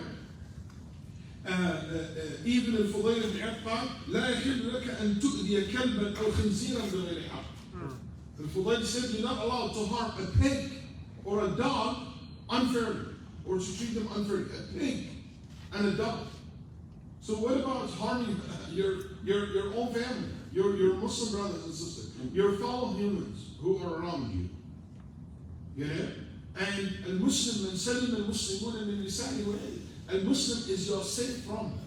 You feel safe from his or her, that person that will not harm you. So can you imagine how harmful being a secondary smoker? You know, worldwide, there is 600,000 die, non-smokers every year from secondhand smoke. And I think the numbers can be much, much higher because of the way I see smoke rate in Muslim country, and I don't think we have very accurate documentation. I wouldn't be surprised if it's more than that. Do you know how harmful it is? The World Health Organization said addiction to tobacco, and Dr. Akram just touched upon this, impacts poverty and development. In poor countries, up to 30% of income is spent on tobacco. Up to 30%. Reducing funds available for nutrition, education, and health care. In the United States, each pack of cigarettes sold costs society an estimate of $18.5. $18.50. Tobacco is also responsible for not harming humans, harming animals. There's a study also about animal second smoke. But the study shows about harmful the environment. You know? Also, there is many things I can bring it up. It would be interesting to run some of the systems that I spent a quiet time this morning looking at. You know, fires at homes, restaurants, in fires. You know, in Kent, cigarettes is one of the main reasons for all these damages to society. Why it's so popular, even though it is so evil? Because there's a huge machine behind tobacco. Do you know that in the United States only, tobacco companies, we started earlier, they spend $8.2 billion in advertising and promoting tobaccos. You know what that means? It means $22+ million a day. 22, I forgot, 0.3 or 0.5 million a day to promote tobaccos in America. That's a huge industry behind it. What we're doing today is a little bit of pushback, but it works. Believe me. We got these guys so many times in America, and the rate of smoking in America going down. But unfortunately, it's especially going high in third world countries, in the Middle East and foreign countries and a lot of other countries. There is plenty of evidence also, the Sheikh alluded to it, which is the evidence talking about not wasting money. Cigarettes is nothing but to waste your money. You know, at today's price, if you smoke one pack of cigarettes per day for 10 years, you will spend over $130,000. You could have been put a very, big size down payment for a house with that. If pack of cigarettes, 20 cigarettes. I just figured out that today, by the way. I didn't know that before. Which tells you something. So 20 cigarettes in a pack. So I start looking at how much cigarettes in Texas cost. Like an average cigarettes in Texas. So I did a little bit of math. So if somebody smoked 2 packs, which is very quite common, 40 cigarettes a day. Let's see waste. Talk about waste. That person in a year will be spending $4,788. In 10 years, $47,880. In 20 years, you will be spending $95,000.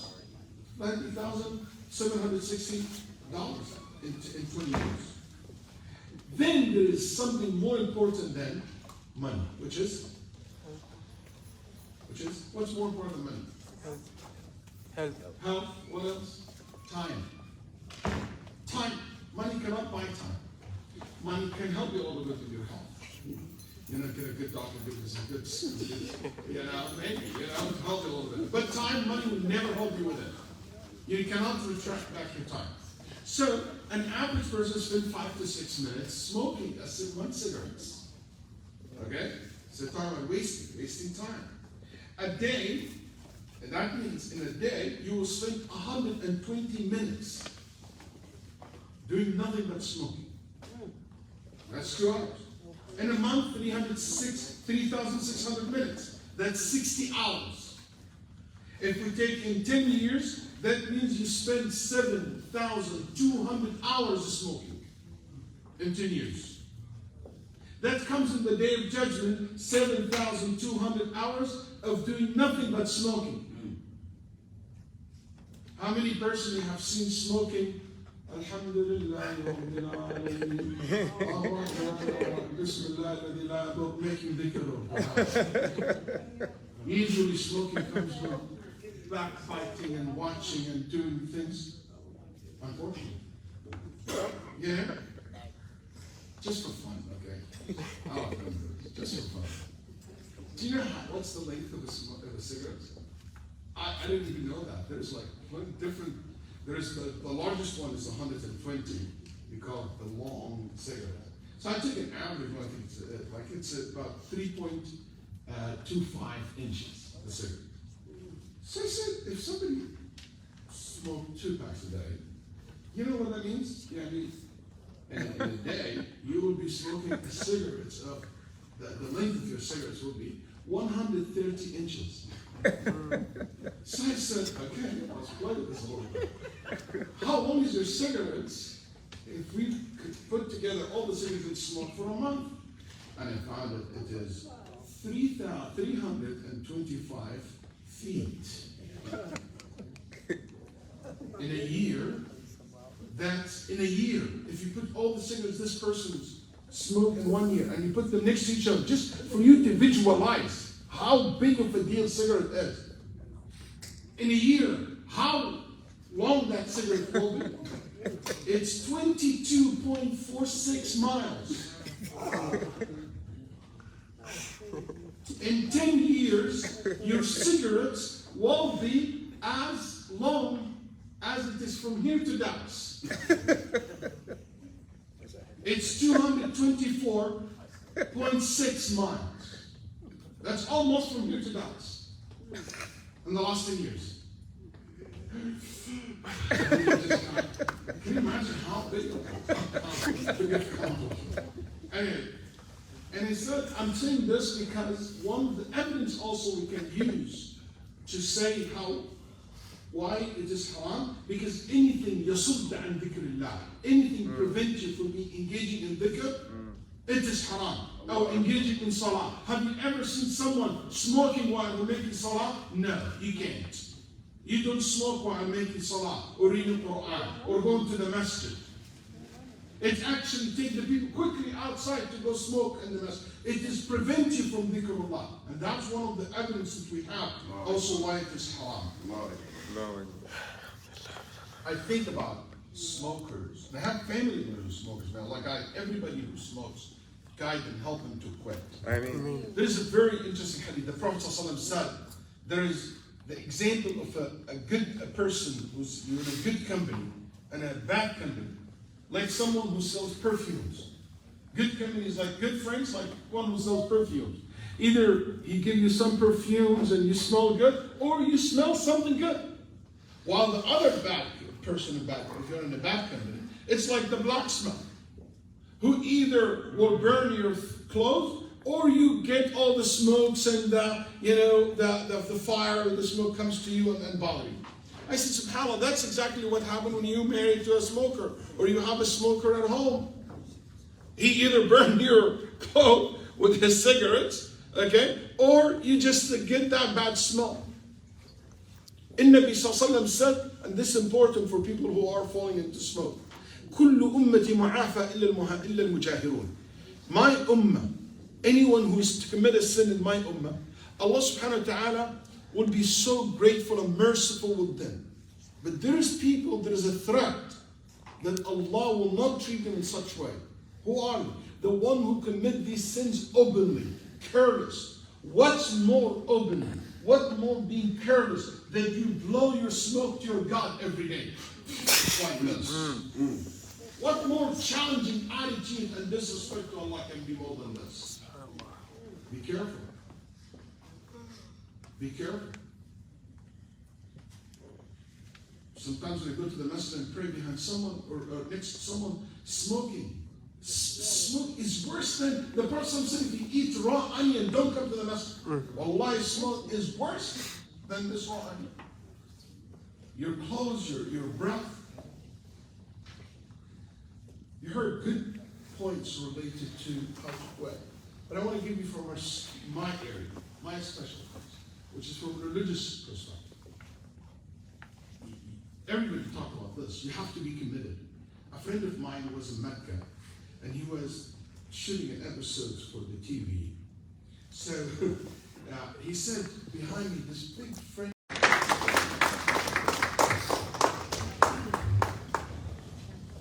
Thank you so much, Dr. Waleed. Alhamdulillah, we got a pure education. Now, the highlight of this evening, we would like to invite to the podium our keynote speaker for this evening, Dr. Amir Rashid, who will give us, close us out with medical evidence, and I know he's going to combine it with religious as well. As you can recall, as you notice, of course, all the medical professionals here are also practicing Muslim, and so it's difficult to we have the luxury to put our religion on the shelf. That's how we govern ourselves. So without any further delay, please join me in welcoming Dr. Amir Rashid.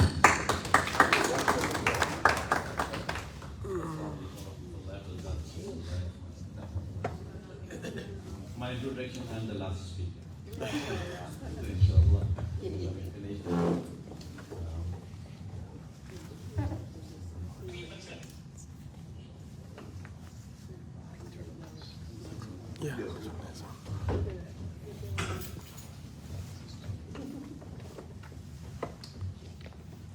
So,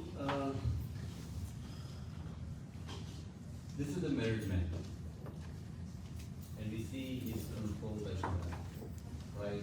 I don't say who is controlling this man. So, how I get this? Because one of my maternal aunt, my uncle was a smoker, and she always says she's a second wife. And I didn't learn until I get married because it's more about the control. So you see, the cigarette is control us. We are not holding the cigarette, but but this nicotine, tobacco habit is controlling us. But before I go more details, why do people smoke? I mean, we see that most of the time it starts with a teenager. Sorry for those slides, we couldn't come tonight on this picture. The teenagers, they are the ones who start the smoking. And most of the time, they start smoking because they see the model, like their parent is a smoker. And after there's the pressure from the friend, and they start because they feel like they're the fast learner, children are the fast learner. And they also feel smoking is something which is good, and we discussed before. But again, we know smoking doesn't make you cool. Sorry. We also discussed about the tobacco industry spending a number of money, billions of dollars, to show is it very exciting, very glamorous, very safe. We talk about it was told is the smoking is good for the asthma. And we see there was a advertisement, I mean, it's a beautiful Christmas present by the president. So again, those now is a new with the video games, online smoking promotion, TV shows, movies, and this is one of the example of the game, online video game, and they show how the smoking looks. And especially the movies and the stage shows, the people who see the really smoking in the movies, they started smoking. And I think most of us know who is this, right? It's a very cool hero, right? But now, does it still look cool? Right? He doesn't need to smoke. He doesn't need a cigarette to look cool. I mean, if you're cool, you're cool. You're not cool, you're not cool. Right? You don't need a cigarette. But look that. Now, a number of speakers already discussed about the tobacco addiction, nicotine, and I will give a little example here. Since the tobacco, we discussed about it affect the heart, vessels, brain, and we'll talk more about the lungs. This is a small picture about when we smoke, the nicotine goes to the brain and it goes very quickly. And it stimulates the dopamine receptor, which we already talked. It makes you feel a little more happy, a little more energetic, little adrenaline rush. But how long it lasts? Few minutes. And you know what happens next? You feel like a little irritable. You feel like, I mean, you want to get this feeling again. And what you do next? You get the second cigarette. And you smoke again and again and again. You couldn't smoke. You couldn't stop the smoking. Now this is the data. I mean, the 2 out of the 3 who smoke and they want to quit, how they try and how many did without help? Very few, very little. Why? Because it affects physically, but at the same time it affects emotionally. It controls our behavior, it controls our mood, it controls our emotions. So now, this is the expert said, stop or quitting smoke is more harder than quitting heroin, cocaine, and all other drugs. Now, so why should we stop? Why need to stop smoking? What's the harm we get and why? So I mean, again, smoking kills you as a matter of life. Now, cancer risk and the smoking, I mean, 30%. A smoker gets 30% higher than non-smoker. Again, if who smoke a lot, I mean, I would say they smoke 15 or 1 pack and they smoke for the 15 years, and they stop smoking, even they cut down the smoking, even they cut down the risk of getting the cancer or other, especially the lung cancer at less than 27%. Now here the who completely stop smoking, they still get better, I mean there's 80 to 90% reduction risk of the lung cancer. Now, I mean, we already talked about the smoking causes the cancer. And this is a thing we see in the practical life, that we see so many smokers come, they have the cancer, and the next thing you know, they're still smoking. And I don't know, that's very sad. So tobacco causes 30% of all cancer-related death. I mean, all cancer. Dr. Amin Karim described the cancer with the smoking, and you name all the cancer there. Now, I love this slide. 13 years of your life, they lose the 13 years of the smoke. I mean, if we talk about the 13 years, there's a lot. I mean, it's almost your school's life. And now, it's not only how the tobacco, other mode of tobacco consumed, like cigar, pipe, smokeless tobacco, secondhand smoking, they all cause the same damage.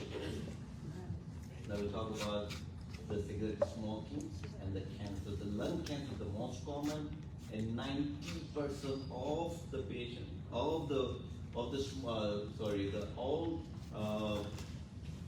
cancer patient or the lung cancer patient, 90% of them are the smoker. And this is the normal lung, and this is the smoker. You look at it, brightness. I mean, look at it, just like all the necrosis, all the vessels, all the thrombosis. Dr. Mintrim already described. Now, is the most common lung cancer the most common cause of cancer in the man, and second common after the breast cancer in women. I will go with the number again. We already discussed the number. 21 million lung cancer they diagnosed in a year, and then 2.1 million, and 1.8 million they died because of lung cancer. And around 235,000 patients they were diagnosed with the lung cancer. Among most of them, no, not most of them. I mean, around half of them they died because of that cancer. So this is a slide Dr. Karim already described about. You look at tobacco use and the cancer. I mean, you just name it. I mean, everywhere from mouth to your bladder. I mean, everything includes the tobacco can cause all those cancers. Especially the bladder cancer. 50% bladder cancer is related with tobacco use. This is a mouth cancer. This is lung cancer. So how those cancer comes? Because tobacco delivers the carcinogen. The carcinogen is something which causes cancer directly into your tissues, your cells, cause irritation, cause inflammation, cause damage, cause gene mutation, and your body couldn't protect from that. Or those gene mutation cause cancer. Now some people get cancer sooner than the other because they have already some gene mutation before, and the smoking causes a little more quicker those mutations. The severity depends, the number of you smoke, number of cigarettes you smoke, number of years smoke, how you inhale, what is the tar content, what the nicotine content, is the filter, unfiltered. I mean, we have in Asia, we have the cigarettes, they don't have any filter there. I mean, they are very common in the poor people, and the damage not a lot. Now, this is someone who had the cancer. I mean, how their life. I mean, easy to say someone has the cancer, but if you ask someone who has the cancer, how they're living their daily life. I mean, 89 to 90% they have the pain all the time. 55% anorexia. They don't get hungry. They don't really want to eat anything. 41% they short of breath all the time. Fatigue 40%. Generalized weakness, no energy, depression, sleep problem. Just name it. This is especially talk about the lung cancer. They have the persistent cough, shortness of breath. But it's not only affecting the quantity of life, how long you're going to live. You just suffering every minute of your life because of this cancer or this is small. And if it goes to the brain, then just every second of your life is a miserable life. You just have headaches, seizures, all difficulty walking. Now, okay, what after, if you diagnose with a cancer, what are the life, what are the treatment? Those are the lucky people, if they diagnose the cancer at the early stage, they are the lucky people, they get surgery. You know what the surgery means? You have to open the chest, this is the side bed. You stay in the ICU for a long time, you have the chest tube pulled in. It's just like we week of the hospital stay, 6 weeks of the rehab to get better. If you're the lucky and you're the early stage. If you diagnose the late stage, then you have to go through the whole chemo radiation. Man, chemo causes a problem. Man. It causes again, cancer causes a problem, the chemo causes the same problem. You get the infection, you have no appetite, diarrhea, nausea, vomiting, hair loss, fatigue. But it's still the same time, chemo is more better than the cancer itself. So I'm not discouraging the chemo treatment, but again, it's not easy treatment. This is the radiation induces skin changes and how it looks. If you diagnose the stage 4 cancer, man, that means this is you. And definitely this is not the cool picture. And smoking is not a cool, and neither we are. And this is someone who's been treated and he gets a news and none of them is working for you. And you get the death sentence, maybe 6 weeks, 6 months, you don't know. And only the regrets you have. You don't go back and change your life. You don't always stop smoking. And this is the environmental smoking. Second hand, I will not go in detail, we already talked a lot about it. When the intensity of exposure is less than you directly smoke, but still it's been called the all side effect. This is the marijuana. The other more, we don't have any data because most of them, they were the smoker too. So it's hard to say what is incident of the cancer, but again, they all cause cancer. Cigar, they all can cause cancers, and they are not healthy. When we already talked about the e-cigarette, I just gonna escape most of those slides. We already good details, but just want to stay here. Safer doesn't mean it's safe. It's just like a one way you can come up with the smoking. This is the one way you're gonna be cut down your smoke. It doesn't mean they just continue that. This is a smokeless tobacco. It's very associated with all the cancer, it's also causing the damage. And this is one of the pictures here. And this is Sheikh already discussed about the hookah, shisha. It also causes a lot of damage. Not only the cancer, it also causes carbon monoxide poisoning and other lung issues. So the message is, if you want a happy life, they said not to smoking too. I think the next one. Thank you.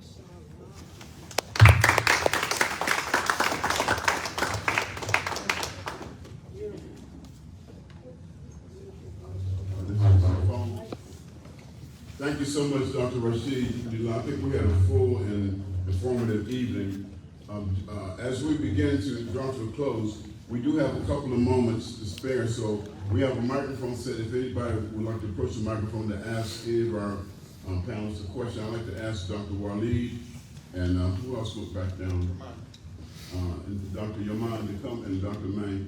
Please come back up to the podium because we have a presentation also. But before we do the presentation, I'd like to see if anybody has a question they'd like to ask, and please feel free to come up to the microphone to ask your question.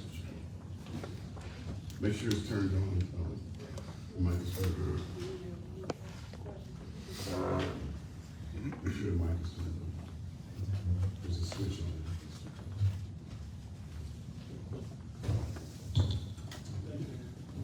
You can direct your question to either one of our panelists. This is just a general observation. I've noticed that you all are saying that cigarette smoking is harmful, but it's more harmful than marijuana, cocaine, heroin. Please don't give these little kids out here the impression that drugs might be okay, heroin might be better than cigarette smoke. So I need y'all to address that heroin, cocaine, and all such things as that have their own demons that are much more worse, or could be even more worse than cigarette smoking. And then also, I would like for y'all to address the oral cancer that we're talking about. with the cigarette smoking and stuff. I think it's an epidemic that we have going on with the hookah pipes and the vapes and all that kind of stuff, because I have a couple of teenage boys who just apparently just left the room, but they are indulging in smoking. And I don't know if it's real cigarettes. We actually had to test it for nicotine and things like that, and they were negative. But there's other stuff out there that they're taking and inhaling. This might sound really stupid, but one of the boys are taking tea bags and putting them in the paper and smoking that. Or they'll take my house plants and tear them apart, put them in paper and smoking that. I don't know what that is, don't know where it came from, but we need to address this and make these kids understand that it's unacceptable. Thank you.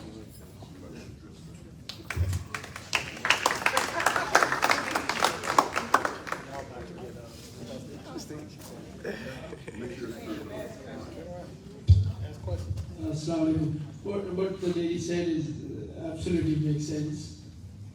These are all, there's no question in my mind at least that, drugs, like she mentioned, the cocaine, the heroin, those are the biggest devils that you can ever imagine. They are, because, smoking is, the reason this smoking, we even say that it's more dangerous is because it is socially acceptable, just like alcohol. And when things are acceptable socially, and there's no taboo associated with them, and they are used as for recreation, for feeling good, for whatever reason, well, that enemy is worse than the enemy that is not socially acceptable, illegal, and everybody is after it. So there lies the danger. That's what we meant, that smoking, but not to downplay the effects of drugs on the society. It's terrible, and we all know that. And the government does all it can. The government has already declared that that's illegal. But smoking and drinking, unfortunately, are not, and they pass through that. They're like the enemy, the burglar, the robber, the thief, who has a free pass to come inside the door, as opposed to one that has to break through the windows and to come inside. Which one do you think is more dangerous? That's all I can say. I just want to say, obviously, from this perspective, it's dangerous, and from other perspective, like what you just heard, these kind of heavy drugs are very, very harmful. It kills you, and it kills the person, and it kills the user of this, and it kills you in many different ways. And one of the fastest ways is who you hang out around with. Those are the guys people who use drugs and use you to sell drugs or to do drugs. Most likely this involving gangs, and that will lead to being shot in the street, being killed, being used, being raped, end up in jail, and destroying your life. You have no future. And that's the dangerous of it. You might think this is like, I go to the juvenile, for example, jail, and I see young kids and these juvenile kids. Believe me, it just no one want to be there. Every time I go visit some Muslim kids there to give them counseling, every time I visit them, after the visit, they do a strip search for them. They do, it's humiliation.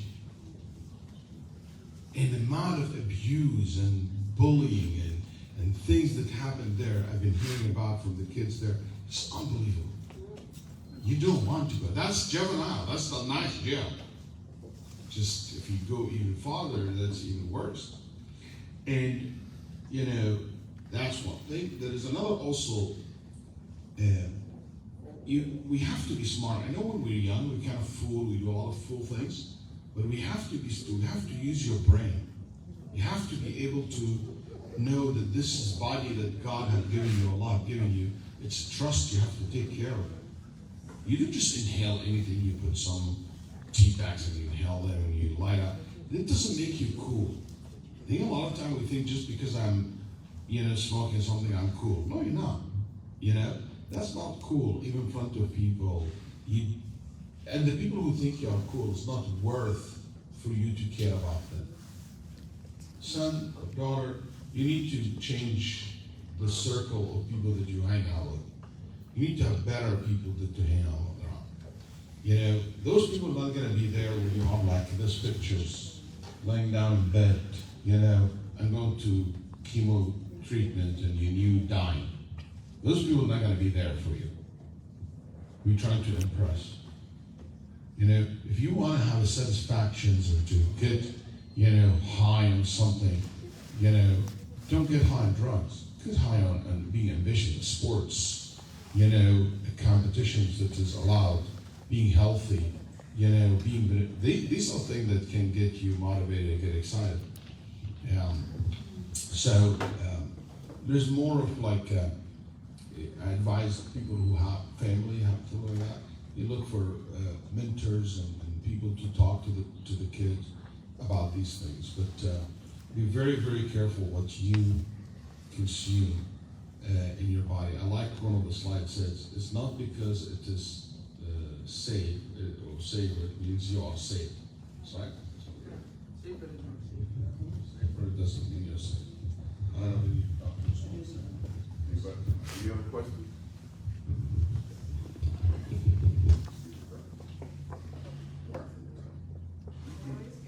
Oh, it's open.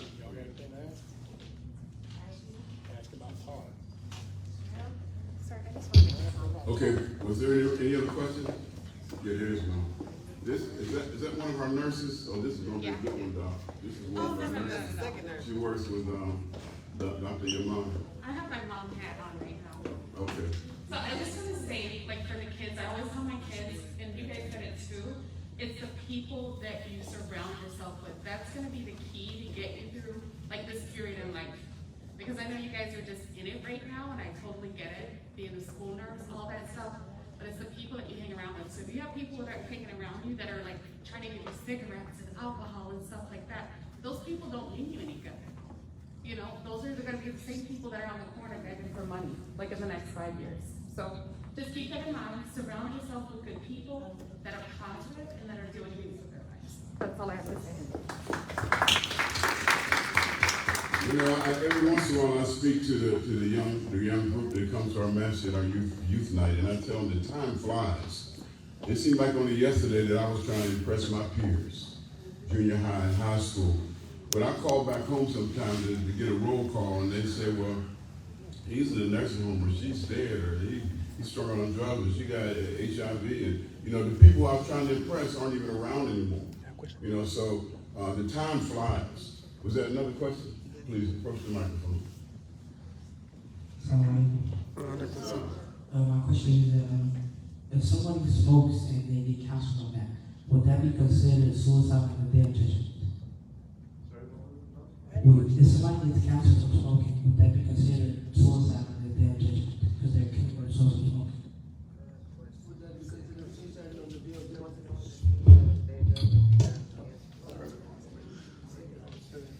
I would say yes, it is a semi-suicide act. If you remember the presentation that I did, I said briefly, if you, Allah forbid, if you just shoot yourself in the head, you are committing a fast motion suicide. You're going to kill yourself on the spot, right? And if you like jump from the 20th floor, right, you're going to die within just a few seconds. Because when you smoke, you're going to die anyway, but it's going to take you maybe more time. So from a religious perspective, yes, it is a kind of a committing suicide. And of course, I mean, if someone kills himself, that person will be held accountable for the severe, sin in the day of judgment. May Allah protect us all.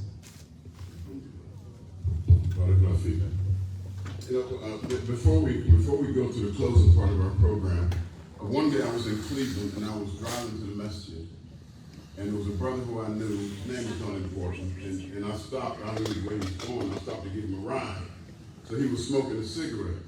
And so when he opened the car, he said, oh, I'm sorry, let me put this out. I know you don't smoke in the car. I said, but you got it all wrong. I said, you got, it's not me that you got to worry about. I said, those lungs you're contaminating don't even belong to you. I said, Allah loaned them to you to praise Him. He loaned them to you so that you can nourish yourself with good, clean air. You know, so they're not even yours. So you're contaminating something that doesn't even belong to you. He said, well, this is America. You know, I said, you got it wrong. This ain't America. This is Islam. America's out there. You can walk the rest of the way to the Masjid. I don't want you breathing that stuff on me. But we don't think about that. These young boys, I used to do some crazy stuff too. And let me close with this. These young brothers, I could feel Sister Hanifa's, she's one of our nurses by the way too. I could feel her passion, what she was saying, but I could identify with what they were doing. I thought I was cool too. We used to smoke spinach. You know, we used to climb Toby trees. I don't know, you remember the Toby tree? Climb the Toby tree? And you had to puff them real fast because the fire didn't stay lit. So we tried every little thing that was stupid.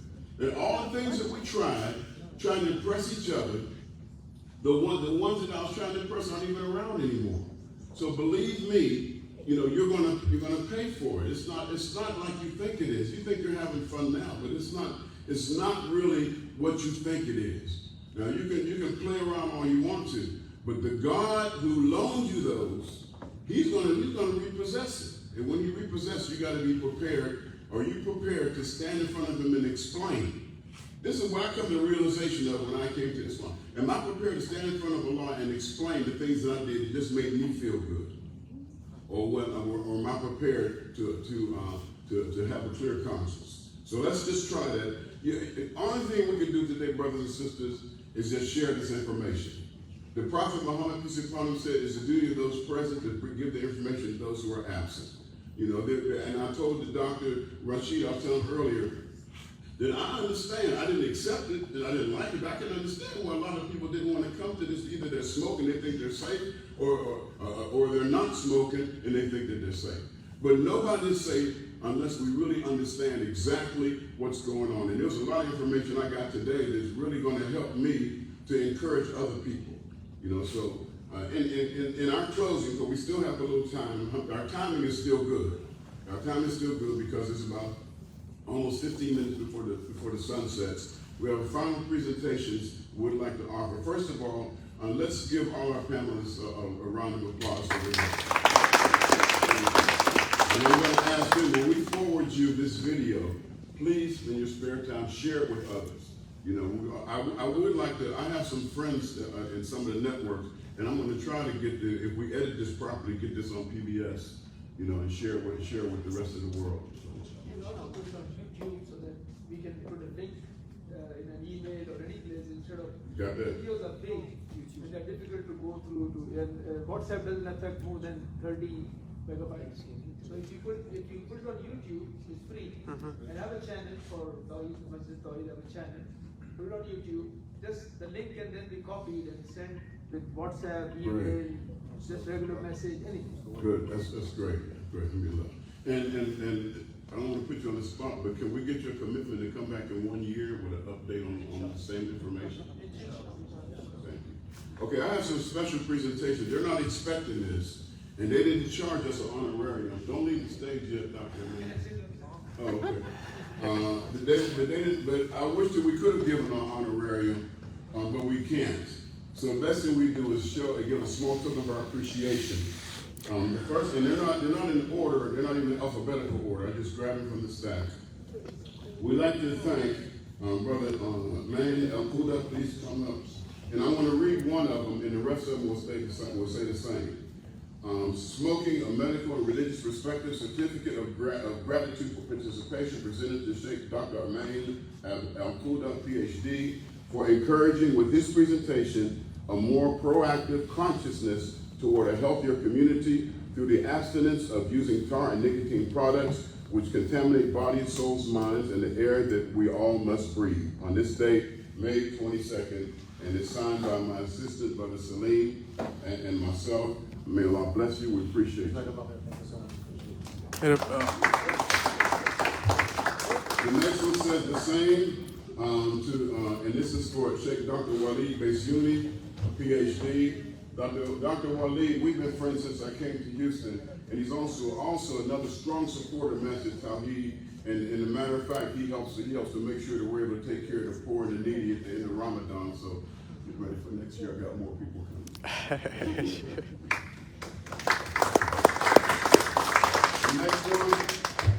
Dr. Yaman Abdullah, he's the director of our clinic, and also he helped us to spearhead this particular program. Dr. Yaman Abdullah, the same thing, we really appreciate you for your hard work, and we lean on him constantly. Thank you, God bless you. Then we have Dr. Amin Kareem, as I mentioned several times. He is the one, my conversation with him gave birth to the idea of this program. And inshallah, maybe next year, we do it again in a year, and perhaps those of us who are here, realizing how beneficial it was, maybe we could turn the next one into a symposium, you know, and have it, make it into a conference, inshallah. Dr. Amin Kareem, we really appreciate you. May Allah bless you.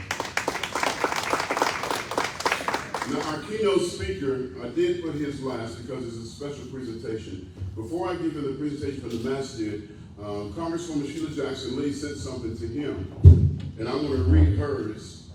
Please, you can make your way up here, Dr. Amir. She said, now therefore be it resolved that on behalf of the constituents of the 18th Congressional District of Texas, I take great pride in honoring keynote speaker Dr. Amir Rashid on the occasion of Smoking, a Medical and Religious Perspective. Your commitment to educating the community about the risks of smoking reflects a strong pride that is the spirit of Houston in the great state of Texas. Your dedication is most deserving of respect, admiration, and commendation of the United States Congress. Now this is from the Masjid, as we read the other ones. This one also for Dr. Amir Rashid, and actually we were introduced to him by the medical director for Methodist Hospital, Dr. Faisal Masood.